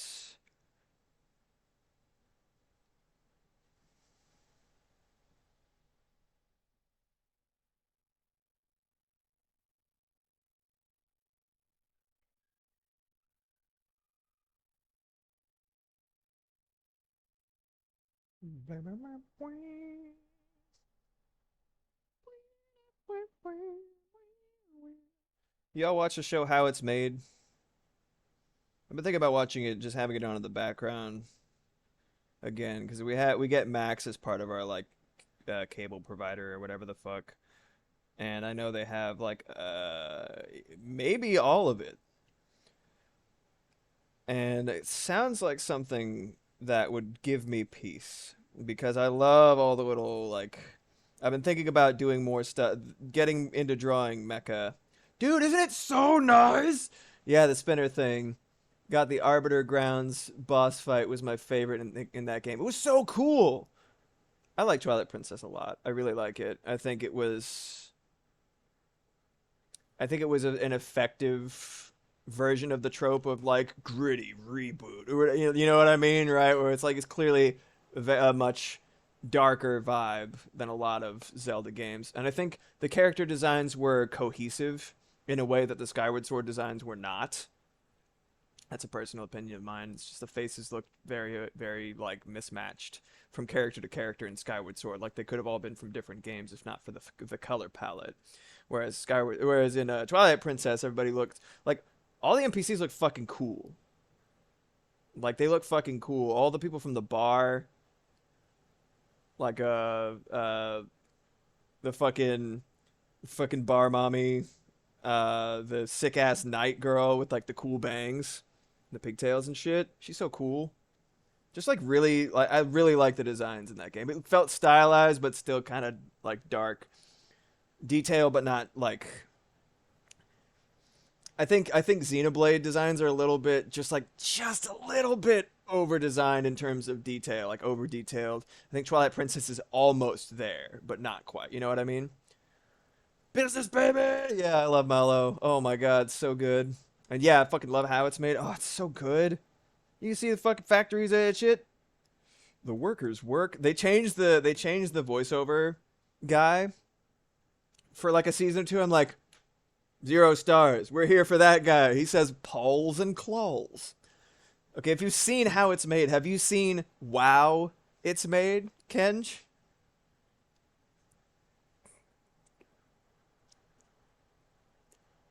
Oh my god. It's so fucking good. Have you seen Wow It's Made on YouTube? Yeah, right? Well, that guy, the smooth the smooth sultry tones of that Canadian dad slash grandpa soothes, man. It soothes. It's like a balm on a burn. I will put it and check this shit out because it needs to be seen. It's a YouTube poop with how it's made. Like, it's phenomenal. The workers work. It's so stupid in the most magnificent way. I think you will greatly enjoy it. It's phenomenal.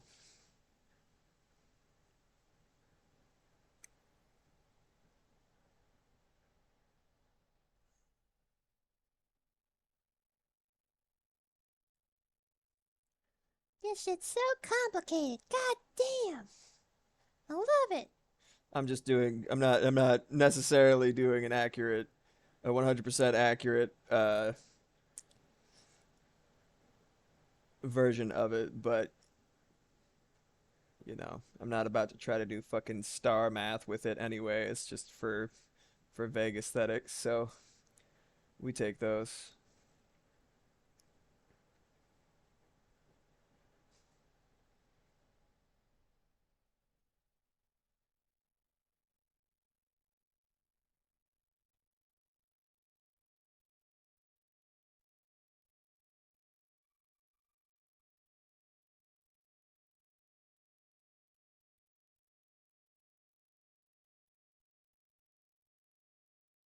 Yeah, this has the sort of cog things that I'm talking about.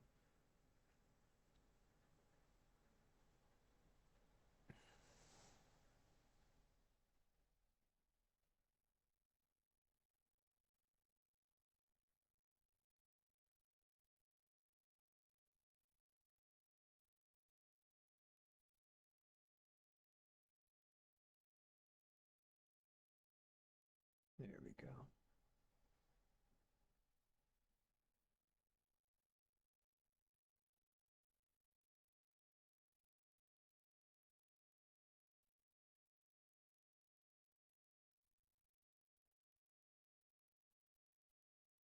Fuck yeah.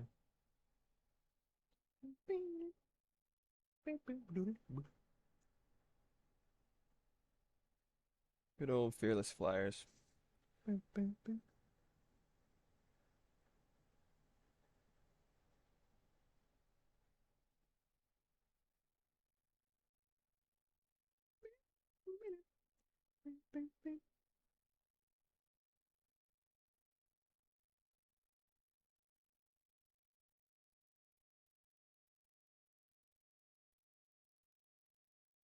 Oops.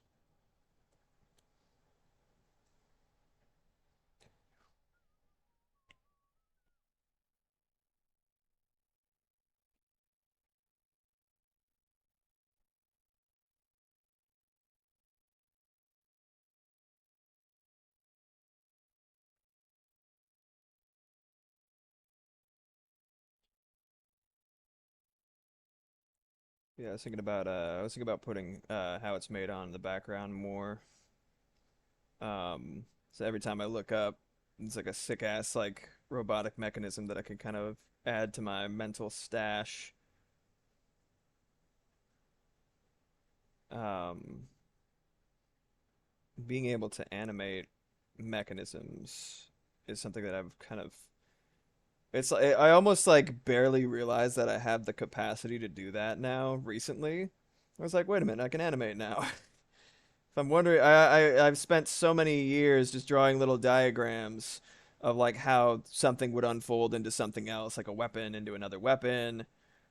Um, some kind of like, it's like Gundam Wing, right?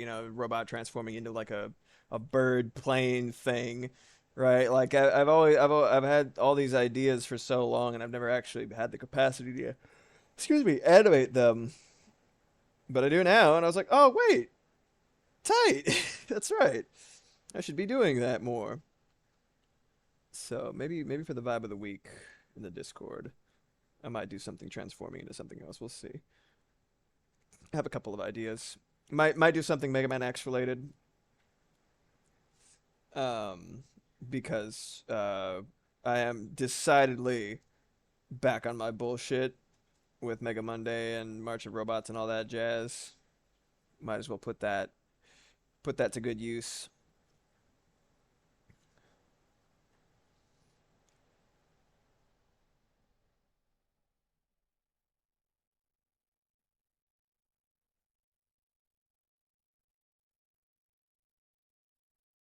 Need to animate more, especially if I want to make a game. Yeah, absolutely. Do you don't have to mention it here if you want to keep it NDA vibes, but like, do you have any concepts that you're like, this is the thing that I've always wanted to do, or a couple of like flagship characters that you're kind of ready to move to that point with if you had the opportunity?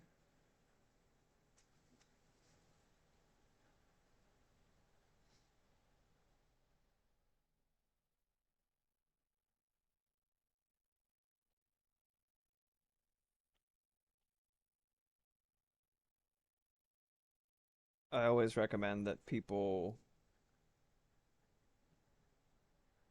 like I feel like if you're making a comic, for example, you're imagining something animated. You're just conveying it in a high detail static format. But like that's like what you're thinking, you know what I mean? I have concepts for some tactics games. Oh, that's fun. Love to do a Pokemon clone as well. Pokemon clones are hard. It's hard because people have such point and clicks are that's fun because that's like super art focused. Um, I was thinking about what makes Pokemon clones so difficult, and part of it is Not that they're difficult to make necessarily, but it's difficult. I feel like it's hard to sell. You know what I mean? And in some ways it's easy. It's like, oh, it's like Pokemon. Oh, I love Pokemon. There's like 1,000 million billion people who love Pokemon, right? But it's like the multi-generational aspect of it and the history of it, the fact that it's been around for so long and is so embedded in people's minds and the zeitgeist, right? It's very, very difficult unless like the character designs, it's so tough to hit that. You know what I mean? Yes, you need a hook like Pal World blew up because Pokemon with guns. Right, exactly. Right. Like I feel like in my case, why a Pokemon clone is a hard sell is because yeah, but my Pokemon aren't there. You know what I mean? Like it's literally that level of sentimental attachment to the dudes that I have that sort of define my aesthetics and my preferences in Pokemon. I've grown quite attached to them, and it is difficult to imagine playing a Pokemon game, however good it is, difficult to imagine playing a Pokemon game without the dudes that I love or something directly analogous to them, which makes a slippery slope to like, the fucking Pow World either traced over or AI reconstructed versions of like one-to-one versions of Pokemon. Like literally it's just Lucario. Right? You know what I mean? Like so it seems like it'd be a really difficult thing to balance to strike. Something that is, like all the Fakemon that we've grown to love, from the insanely talented artists that are just on the internet. Doing that in a new context is difficult, yeah. But one thing about, I mean, I feel like the reason that Fakemon are still probably going to continue ad nauseum for the rest of time is because Game Freak will continue to deliver just shy of our expectations, if not completely below them. If you actually possess any critical thinking skills.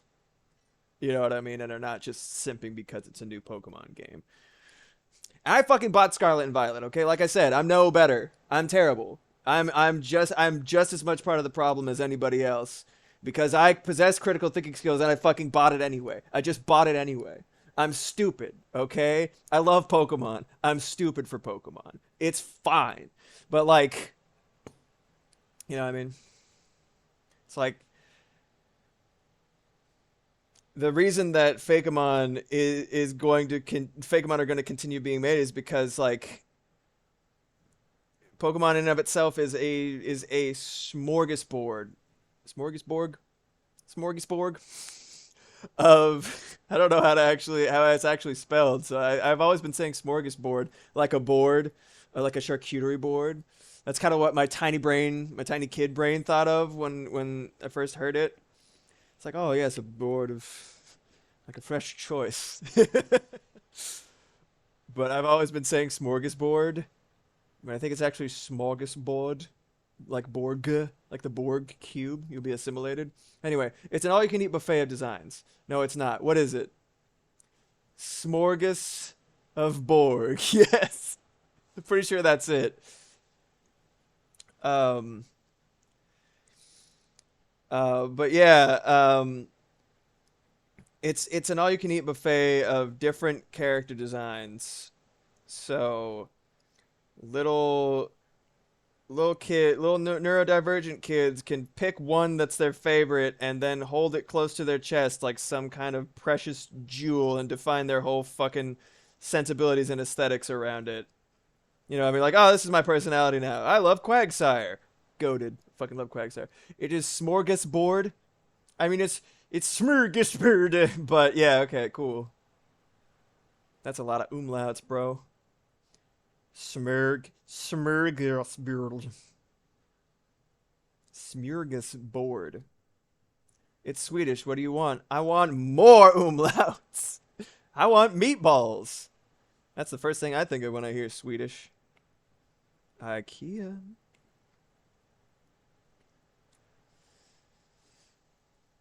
But yeah, Smorgasbord.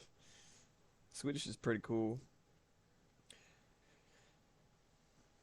But yeah, it's like the legacy and long-standing nature of it makes it difficult to kind of break in. They kind of made and cornered the market.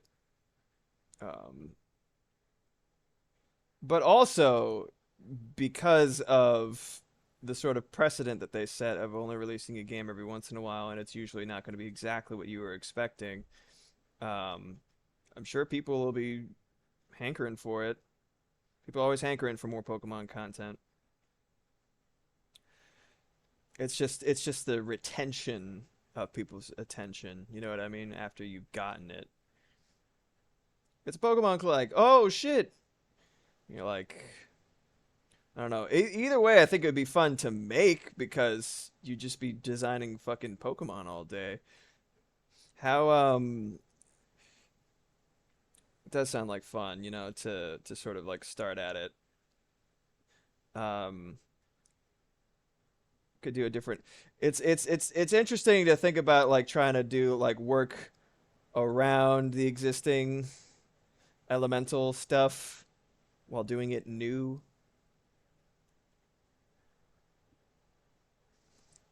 Oh, that's a sick ass fucking gradient right there. This is such an interesting shape, isn't it?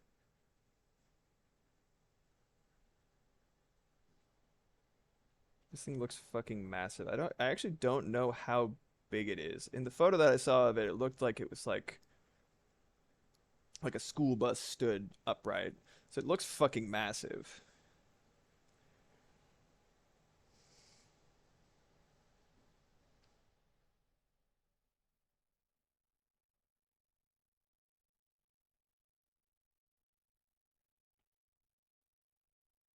I think we've already talked about this. Have you anybody in chat played Thank Goodness You're Here or seen the Grumps play it?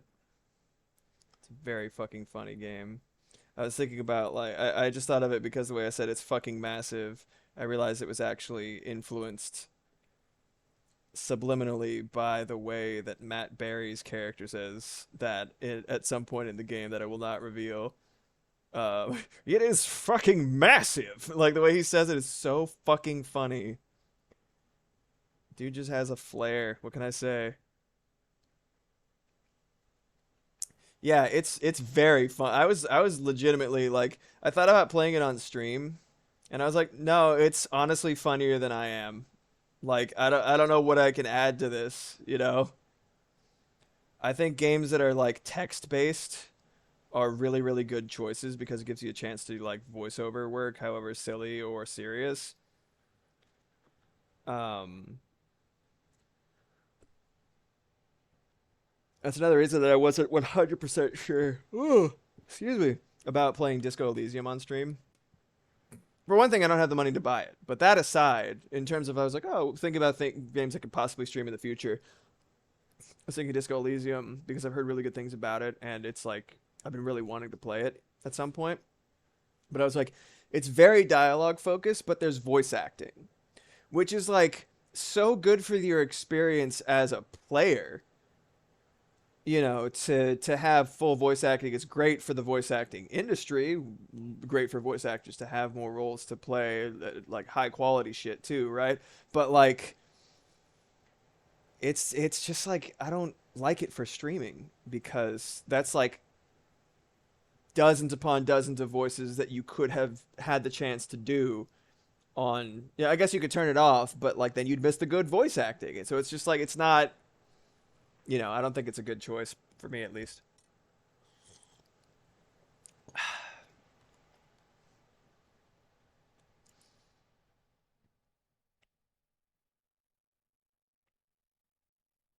Fucking sick ass design, man. Just look at this friend and boy. Oh, by the way, Kenj, you see that Minecraft update kicked in, right? We got fucking cute animals now, dude. We just gotta find it. I was thinking about maybe inviting some folks in the server to go look at some animals. Just go find them, you know. Um, yeah, cute animals, buddy. New variations of the sheep, of the cows. and chickens. Hell yeah, dude. Yeah, we should maybe we should hop on voice chat tonight or something. That'd be fun. Um, I am currently making. I know that you were working on your trading hall. I'm working on. I believe I just finished a carriage to attach some skeleton horses to. I'm really looking forward to showing that off. I'm working out how to do the street lights for my city. I didn't intend for it to look so much like old school London, but with bones and H.R. Giger-esque sensibilities. But that's kind of what we're looking at right now because I got a bunch of little street lights that I'm gonna put in. I got a carriage with bone horses. I was like, how can I use these skeleton horses in a way that's like not just putting them in a stable? I'm right on a desert. I could probably get some new chickens. Let's fucking go. Let's get some chickens. In this kitchen, to cook this dish, they're going to need fish.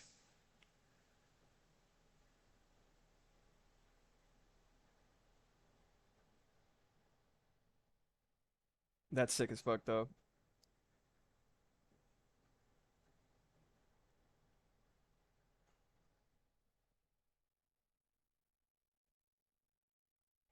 I'm gonna clean up this line a little bit.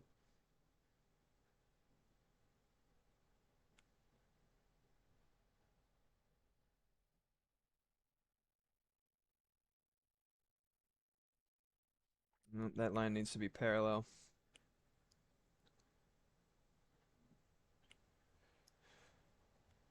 With a lot of stuff like this, mecha, cars, mechanisms, all sorts of shit.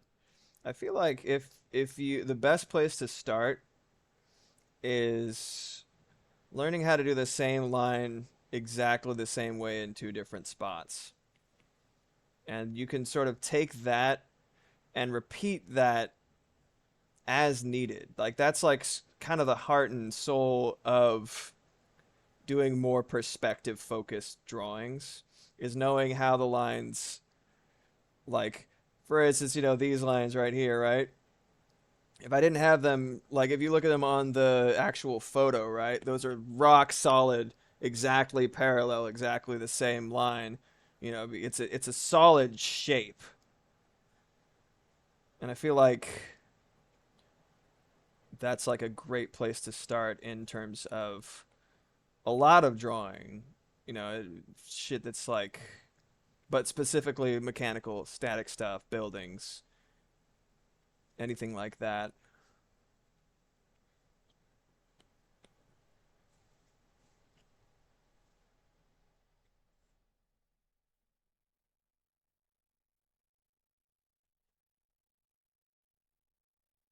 Let's see what you look like, buddy.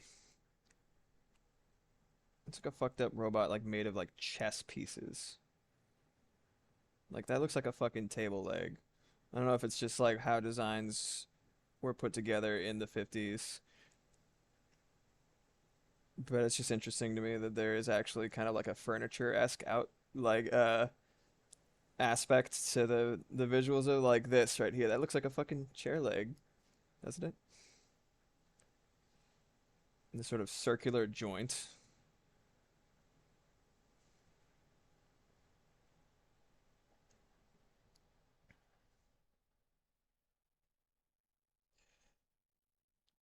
I was in Japantown in San Francisco a while back. That looks pretty good with the other one. Um, and I found out how to draw a mecha book, because I was a how to draw manga kid.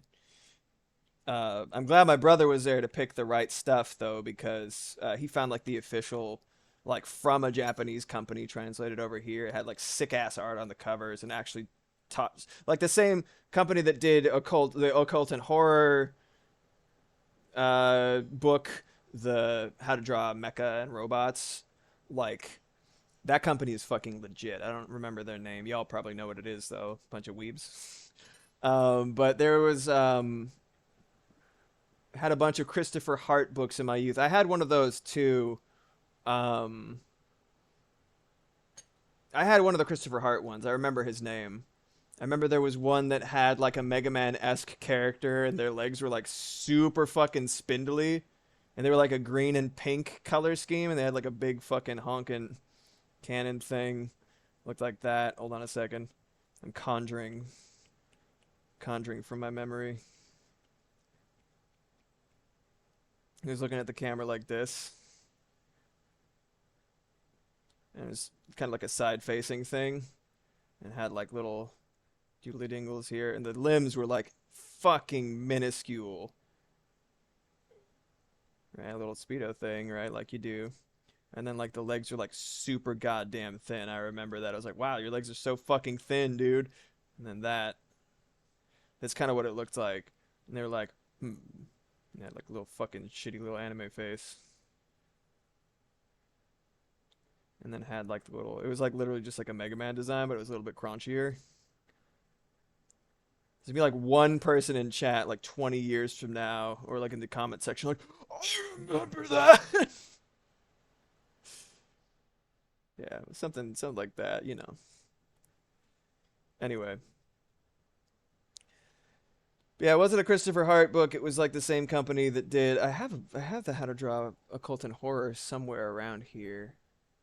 Whatever. Anyway, that shit looks, it's really good. They talk about the importance of texture for both that and the robot one, just like I was talking about earlier in the stream, where it's like, you know, if you don't convey like, you know, this is something sticky, something viscous, you know, it's like, oh, it's like drool, slime, whatever the fuck it is. You got to render it right, otherwise it's not gonna have the same punch. You need people to know what it is before you even fucking say it. Um, but yeah, I picked up one of those, a different brand. It was just there in the sort of like book and comic book section in the downstairs part of. It's like the upstairs bookstore is like actual literature for the most part, but there are like hobby books and stuff like that. And then downstairs is all of the weeb shit, like real weeb shit. Including that's where I got my art book for Mega Man Zero Complete Works. Oh, one of the best book esque purchases I've ever made in my entire life. Holy shit, it is magnificent. I love concept art. So fucking cool. Toru Nakayama is a goddamn savant. Um, I love his feel for shapes and silhouette and color palette. He really was like a huge breath of I know it's polarizing because just a straight up shift in art style that drastic for something that's so well loved and well established after so many years, just under the, you know, just with the only reason for it to simply be, yeah, you know, new game, new style. It's the same universe, it's just people look different now because of the art style. It's like I think that was a tough pill for people who are not artists to swallow, and some people who are. If you don't like the Mega Man Zero style, you know, you're wrong, in my opinion, but everybody's entitled to their opinion in kind. Oh, yeah, Kinokuniya. Or Kinokuniya. There's a shop in Seattle called Kinokuniya, and I need to go. Steph got her OG Sailor Moon manga there as a youth, and it's genuine Japanese manga. That's sick. Shop of yours reminded me of that. Yeah, there's a Kinokuniya in J-Town. SF. I mean, I haven't been in like 6 years, so I legitimately don't know what is still there. I can't say, you should go there next time you're in San Francisco, as I don't fucking know anymore. I'm assuming it's still there. Um, but God knows. Oh, Spirited Away music, so beautiful. Um, I can't remember if the bookstore was Kinokuniya or was called something else, but that does ring a bell. There's just a bunch of little, you know, like there's a Daiso there, there's a couple of odds and ends. Uh, but yeah, the bookstore has so much shit. It's great. Big fan. But yeah, I got the complete works. I think that's where I got a couple of Junji Ito's. We got Uzumaki there. My personal favorite is Uzumaki. of Junji Ito's work. But I do love his short stories. I mean, Enigma of Amigara Fault is so fucking good, so iconic. Um,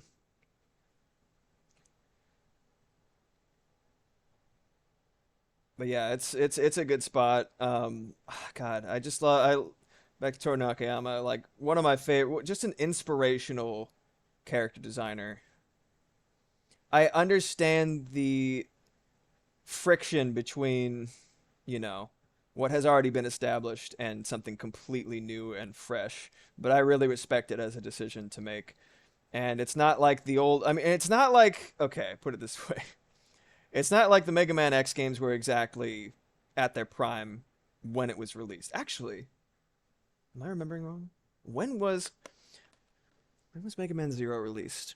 Was it? It was after X4. It was for the GBA though. I gotta look that up. I gotta look that up because I gotta remember when in the life cycle of Mega Man X Zero was released. Because I don't know, it was a hell of a pivot. I know, but yeah, I think it hit in a lot of the right places. And you guys have seen a little bit of my just a very very small portion of my design work uh, for just doing some practice using the voice from Mega Man X as subject matter. Um, I had this idea for like I wanted to find a midway point between the classic Mega Man X style, the Mega Man Zero style, and my own personal style, just like kind of like inject a little bit of Art Deco into it.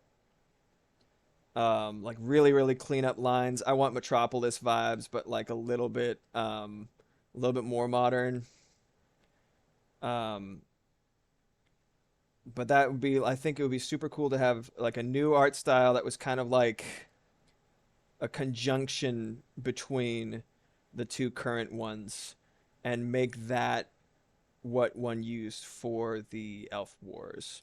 In a perfect world, I've mentioned this before, this is literally like if there was a genie and he didn't handle any matters of life and death or economics or anything like that. He's like, I am specifically the genie that will give you exactly the video game that you're asking for.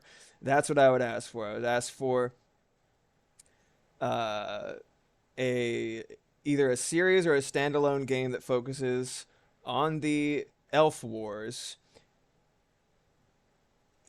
in the style of like a Devil May Cry game where you could play as X or Zero. I don't give a shit about Axel, but if we brought him in, he could do some like fun Devil May Cry shit, you know, like platinum style character action game, Mega Man X set in the Elf Wars. You could see fucking Zero turn into Omega and shit. Oh my god, that'd be so fucking righteous. Giant robot sequence, he gets like absorbed into it. Yeah, it'd be sick as fuck. I would eat that shit up with a spoon, man. With any utensil, with my bare hands. I don't give a shit. Oh my god, can you imagine? Ugh.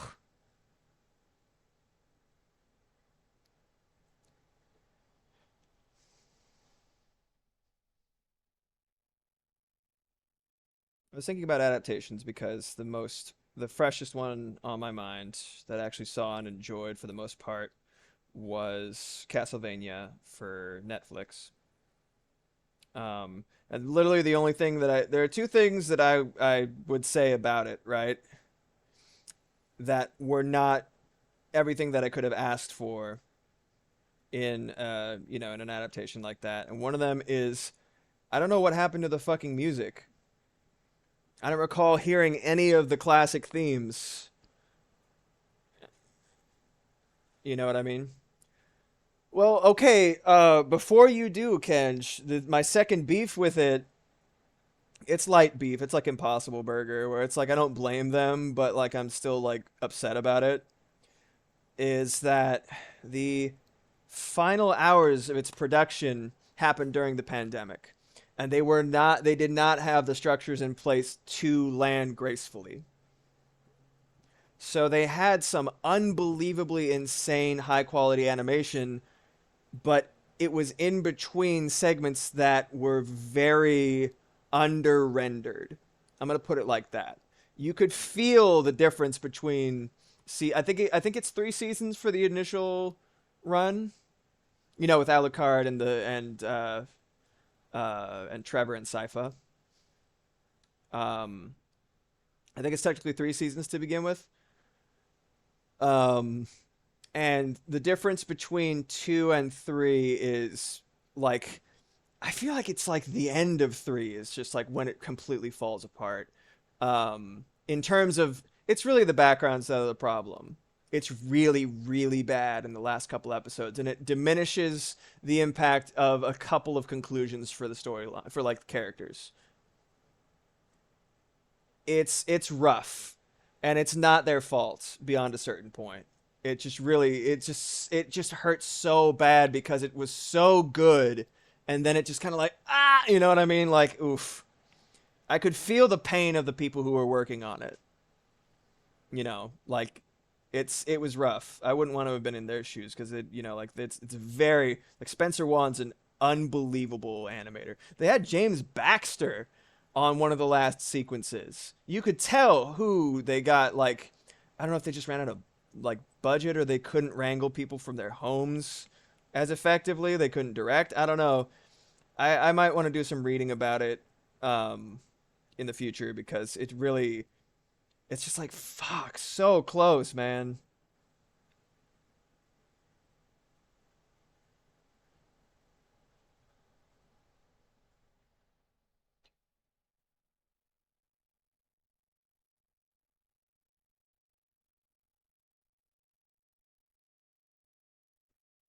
Gentle Giant is such an interesting band. They do the craziest fucking shit. Their instrumentation's insane. It's such a weird combination of like baroque and funk and like jazz and just like this just like a such a crazy incredibly virtuosic like display all the way through. But, like the singer, I think is something that maybe kept them from reaching the heights that their instrumentation might have deserved because the dude sounds like he sounds like he's in pain for a lot. You know, like the register, it's a little harsh. It's a little unpleasant to listen to at times. I don't mind it too much, but I could see people not really fucking with it, and I wouldn't blame them for that. You know what I mean?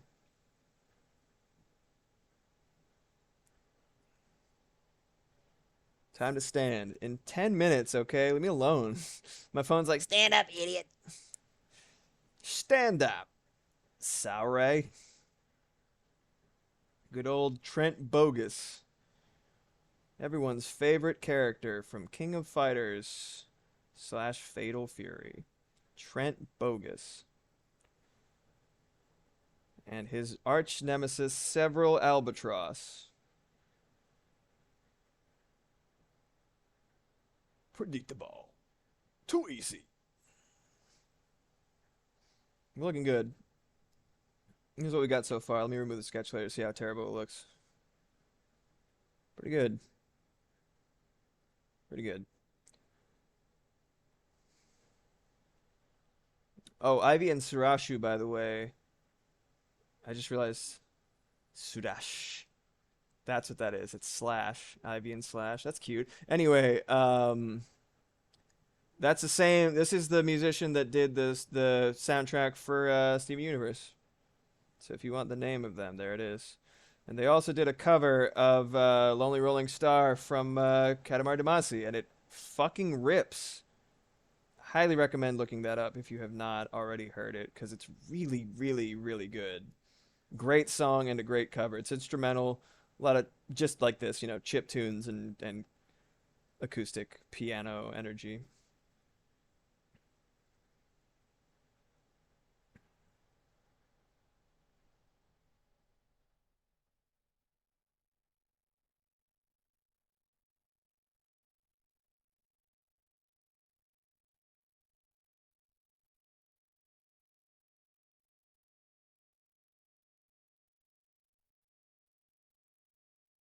I don't know what these are, so I just keep thinking of them as like binoculars in jail.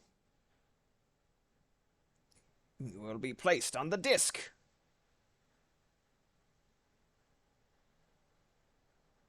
The disc for you.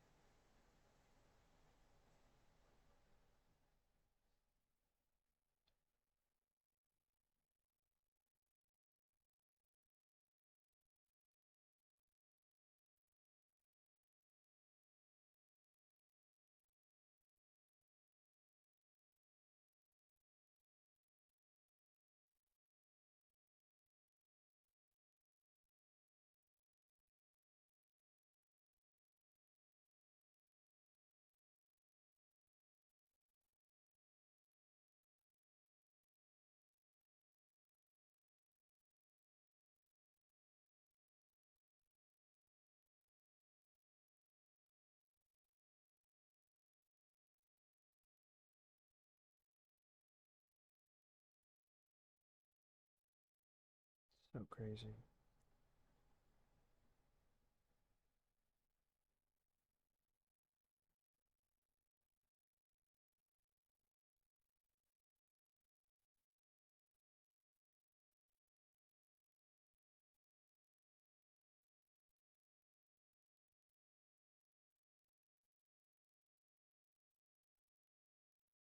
All right.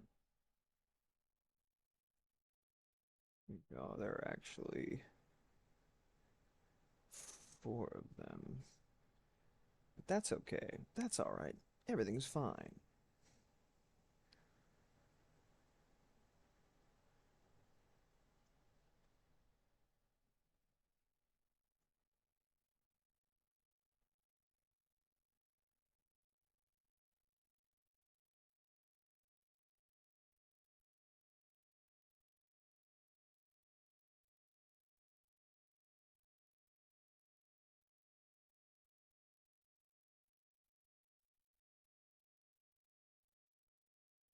This kind of sounds like the opening credits to like a Super Nintendo game to me, but arranged compositionally.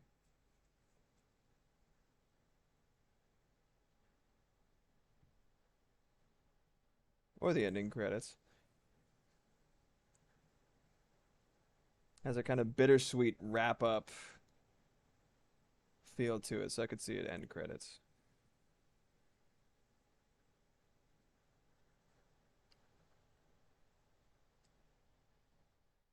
Cool, that should work.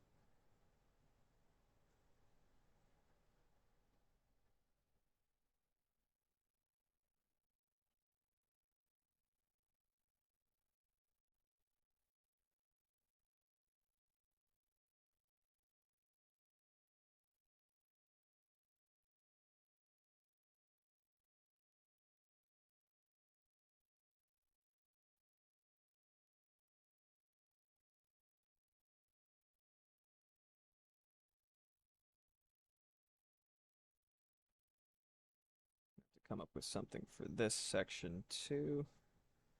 Yeah, that'll work. That'll work just fine.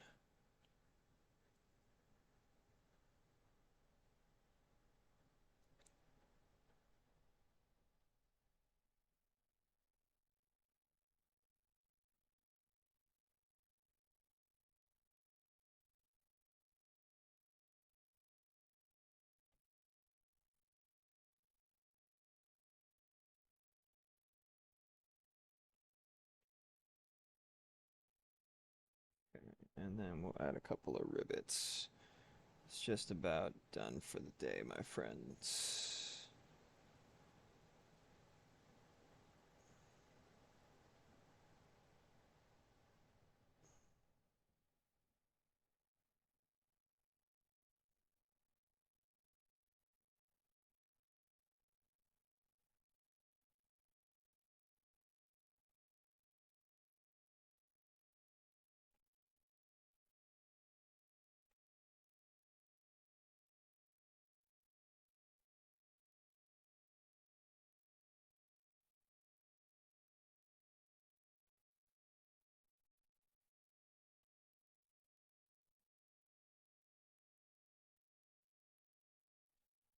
Cloud Strife action going on with those three little doots on shoulder pads or hip pads or whatever the hell these are. Hip pads. Who is she? Sickening.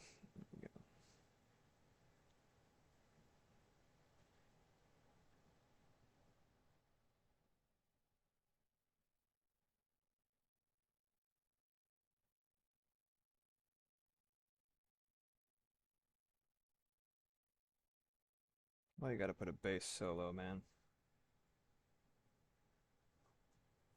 It really takes a lot for me to be willing to justify a bass solo.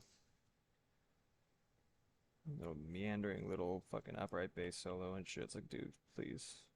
I beg you. Why'd you kill the groove like that? What did it ever do to you?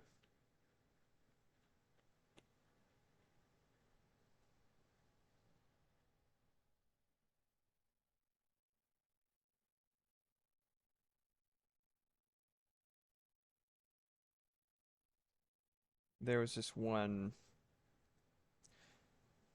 um it's just one sort of like bass lesson video thing taught by Victor Wooten, and I believe his name is Ant Williams. That sounds correct. Forgive me if I did not remember properly, everyone. But they're great. Incredible bassists, jazz bassists specifically. And it was like a live class with like actual students, and there just happened to be videotape for the most part. And some dude, one of the students, bass in hand, was so like he was so sure of what the answer was gonna be. He's like he had his like certainty locked and loaded. He was like raised his hand and Victor Wooten called on him and he was like, "Hey, so I noticed that people always use bass solos as like a chance to get up and get their drink or like step away. Why do you think that is?" Right? He's like Victor Wooten said, "Well, can you blame them?" And dude was like his whole world was just turned upside down because he was so positive that like the touted as like the best bassist of all time, of like at least of the currently alive, right? One of the best bassists of all time just told him, "Yeah, man, bass solos suck." And he was just like, he was so sure bro was gonna validate him and tell him, "Well, these uneducated simians are simply not cultured enough to sit through a good 5 minutes of some dude noodling around in spite of the entire rest of the song." And he just shattered that fucking expectation. He was just like, "Ah, thank you.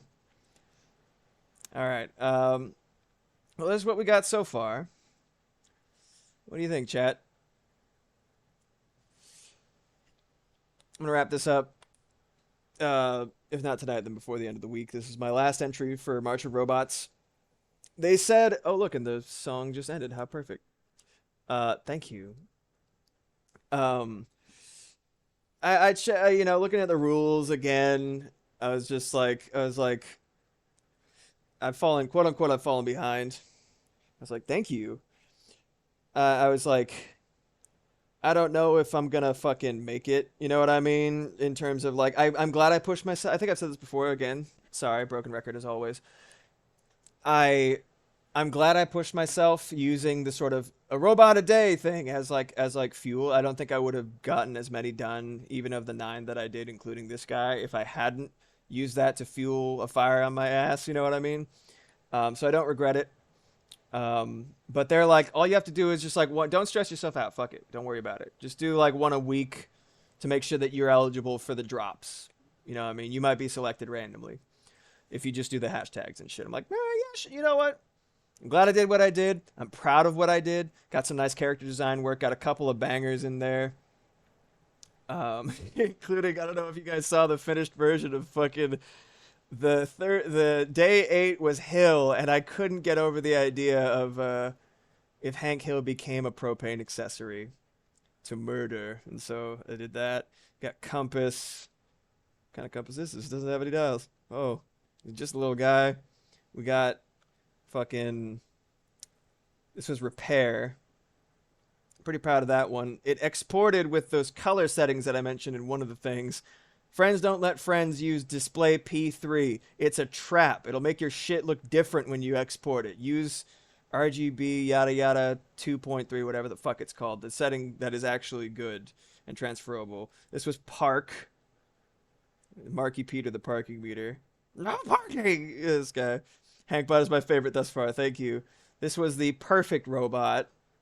And I was like, what's perfect? Well, like, what's like the best example when I think robot? I think like a cute little toy robot, right? Like that's the most robot looking robot ever. And I was like, who would that be perfect to, especially?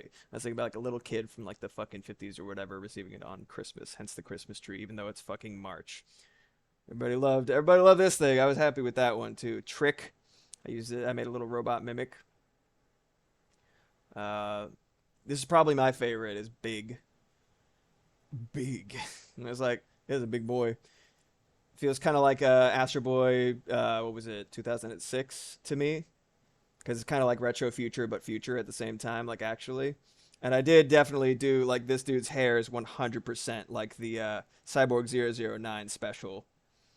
That sort of feathered wing-like hairstyle that Osamu Tezuka fucking adored, and I can't really blame him. And then the first one was Cone, little Metar slash Metul, the traffic cone buddy. So yeah, pretty good lineup. I'm pretty happy with it. Um, it'll sit snugly on my Instagram. The sort of multiples of three full rows. I feel pretty good about it. I'm gonna feel really good when this guy's done.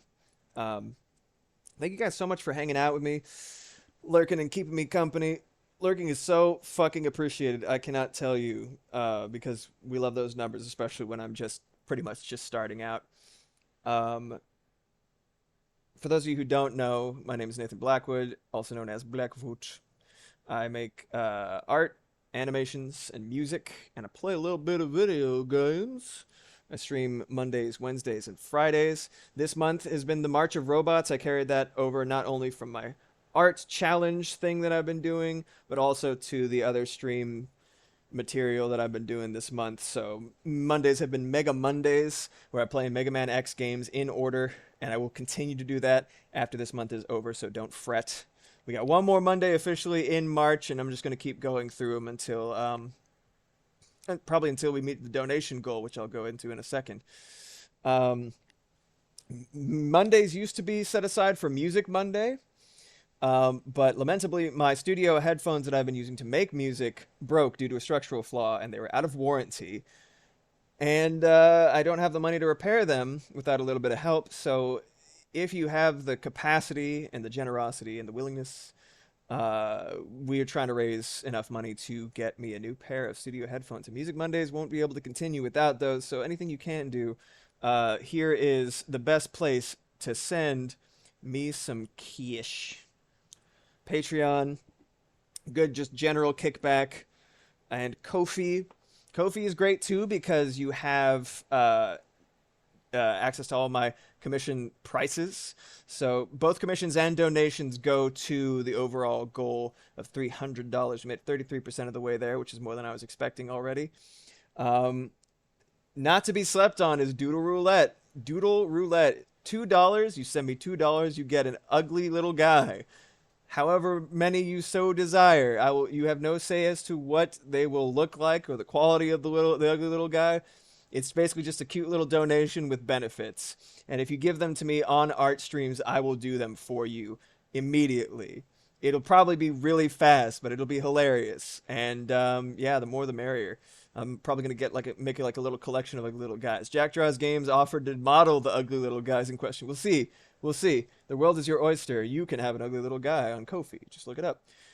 But yeah, next time you'll see me will be Friday for FromSoft Friday. We've been playing Armored Core, also in honor of March of Robots, and we will do so again this Friday.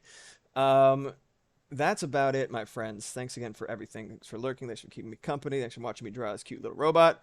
I'll see you guys next time. Take care of yourselves. Oh, by the way, if you want to join a crispy, cool group of fun friends. Black and Crew is a place to be. We do like events, we do like movie night and shit. We do like art, weekly art prompt, courtesy of our buddy Aine Mawortai. Um, and yeah, tons of fun stuff to be had there, and you get alerts to my streams so you can see more of them. And that'll be the last thing I say today for sure. All right, take care of yourselves. Until next time, my friends. Adieu. Beep, beep, beep.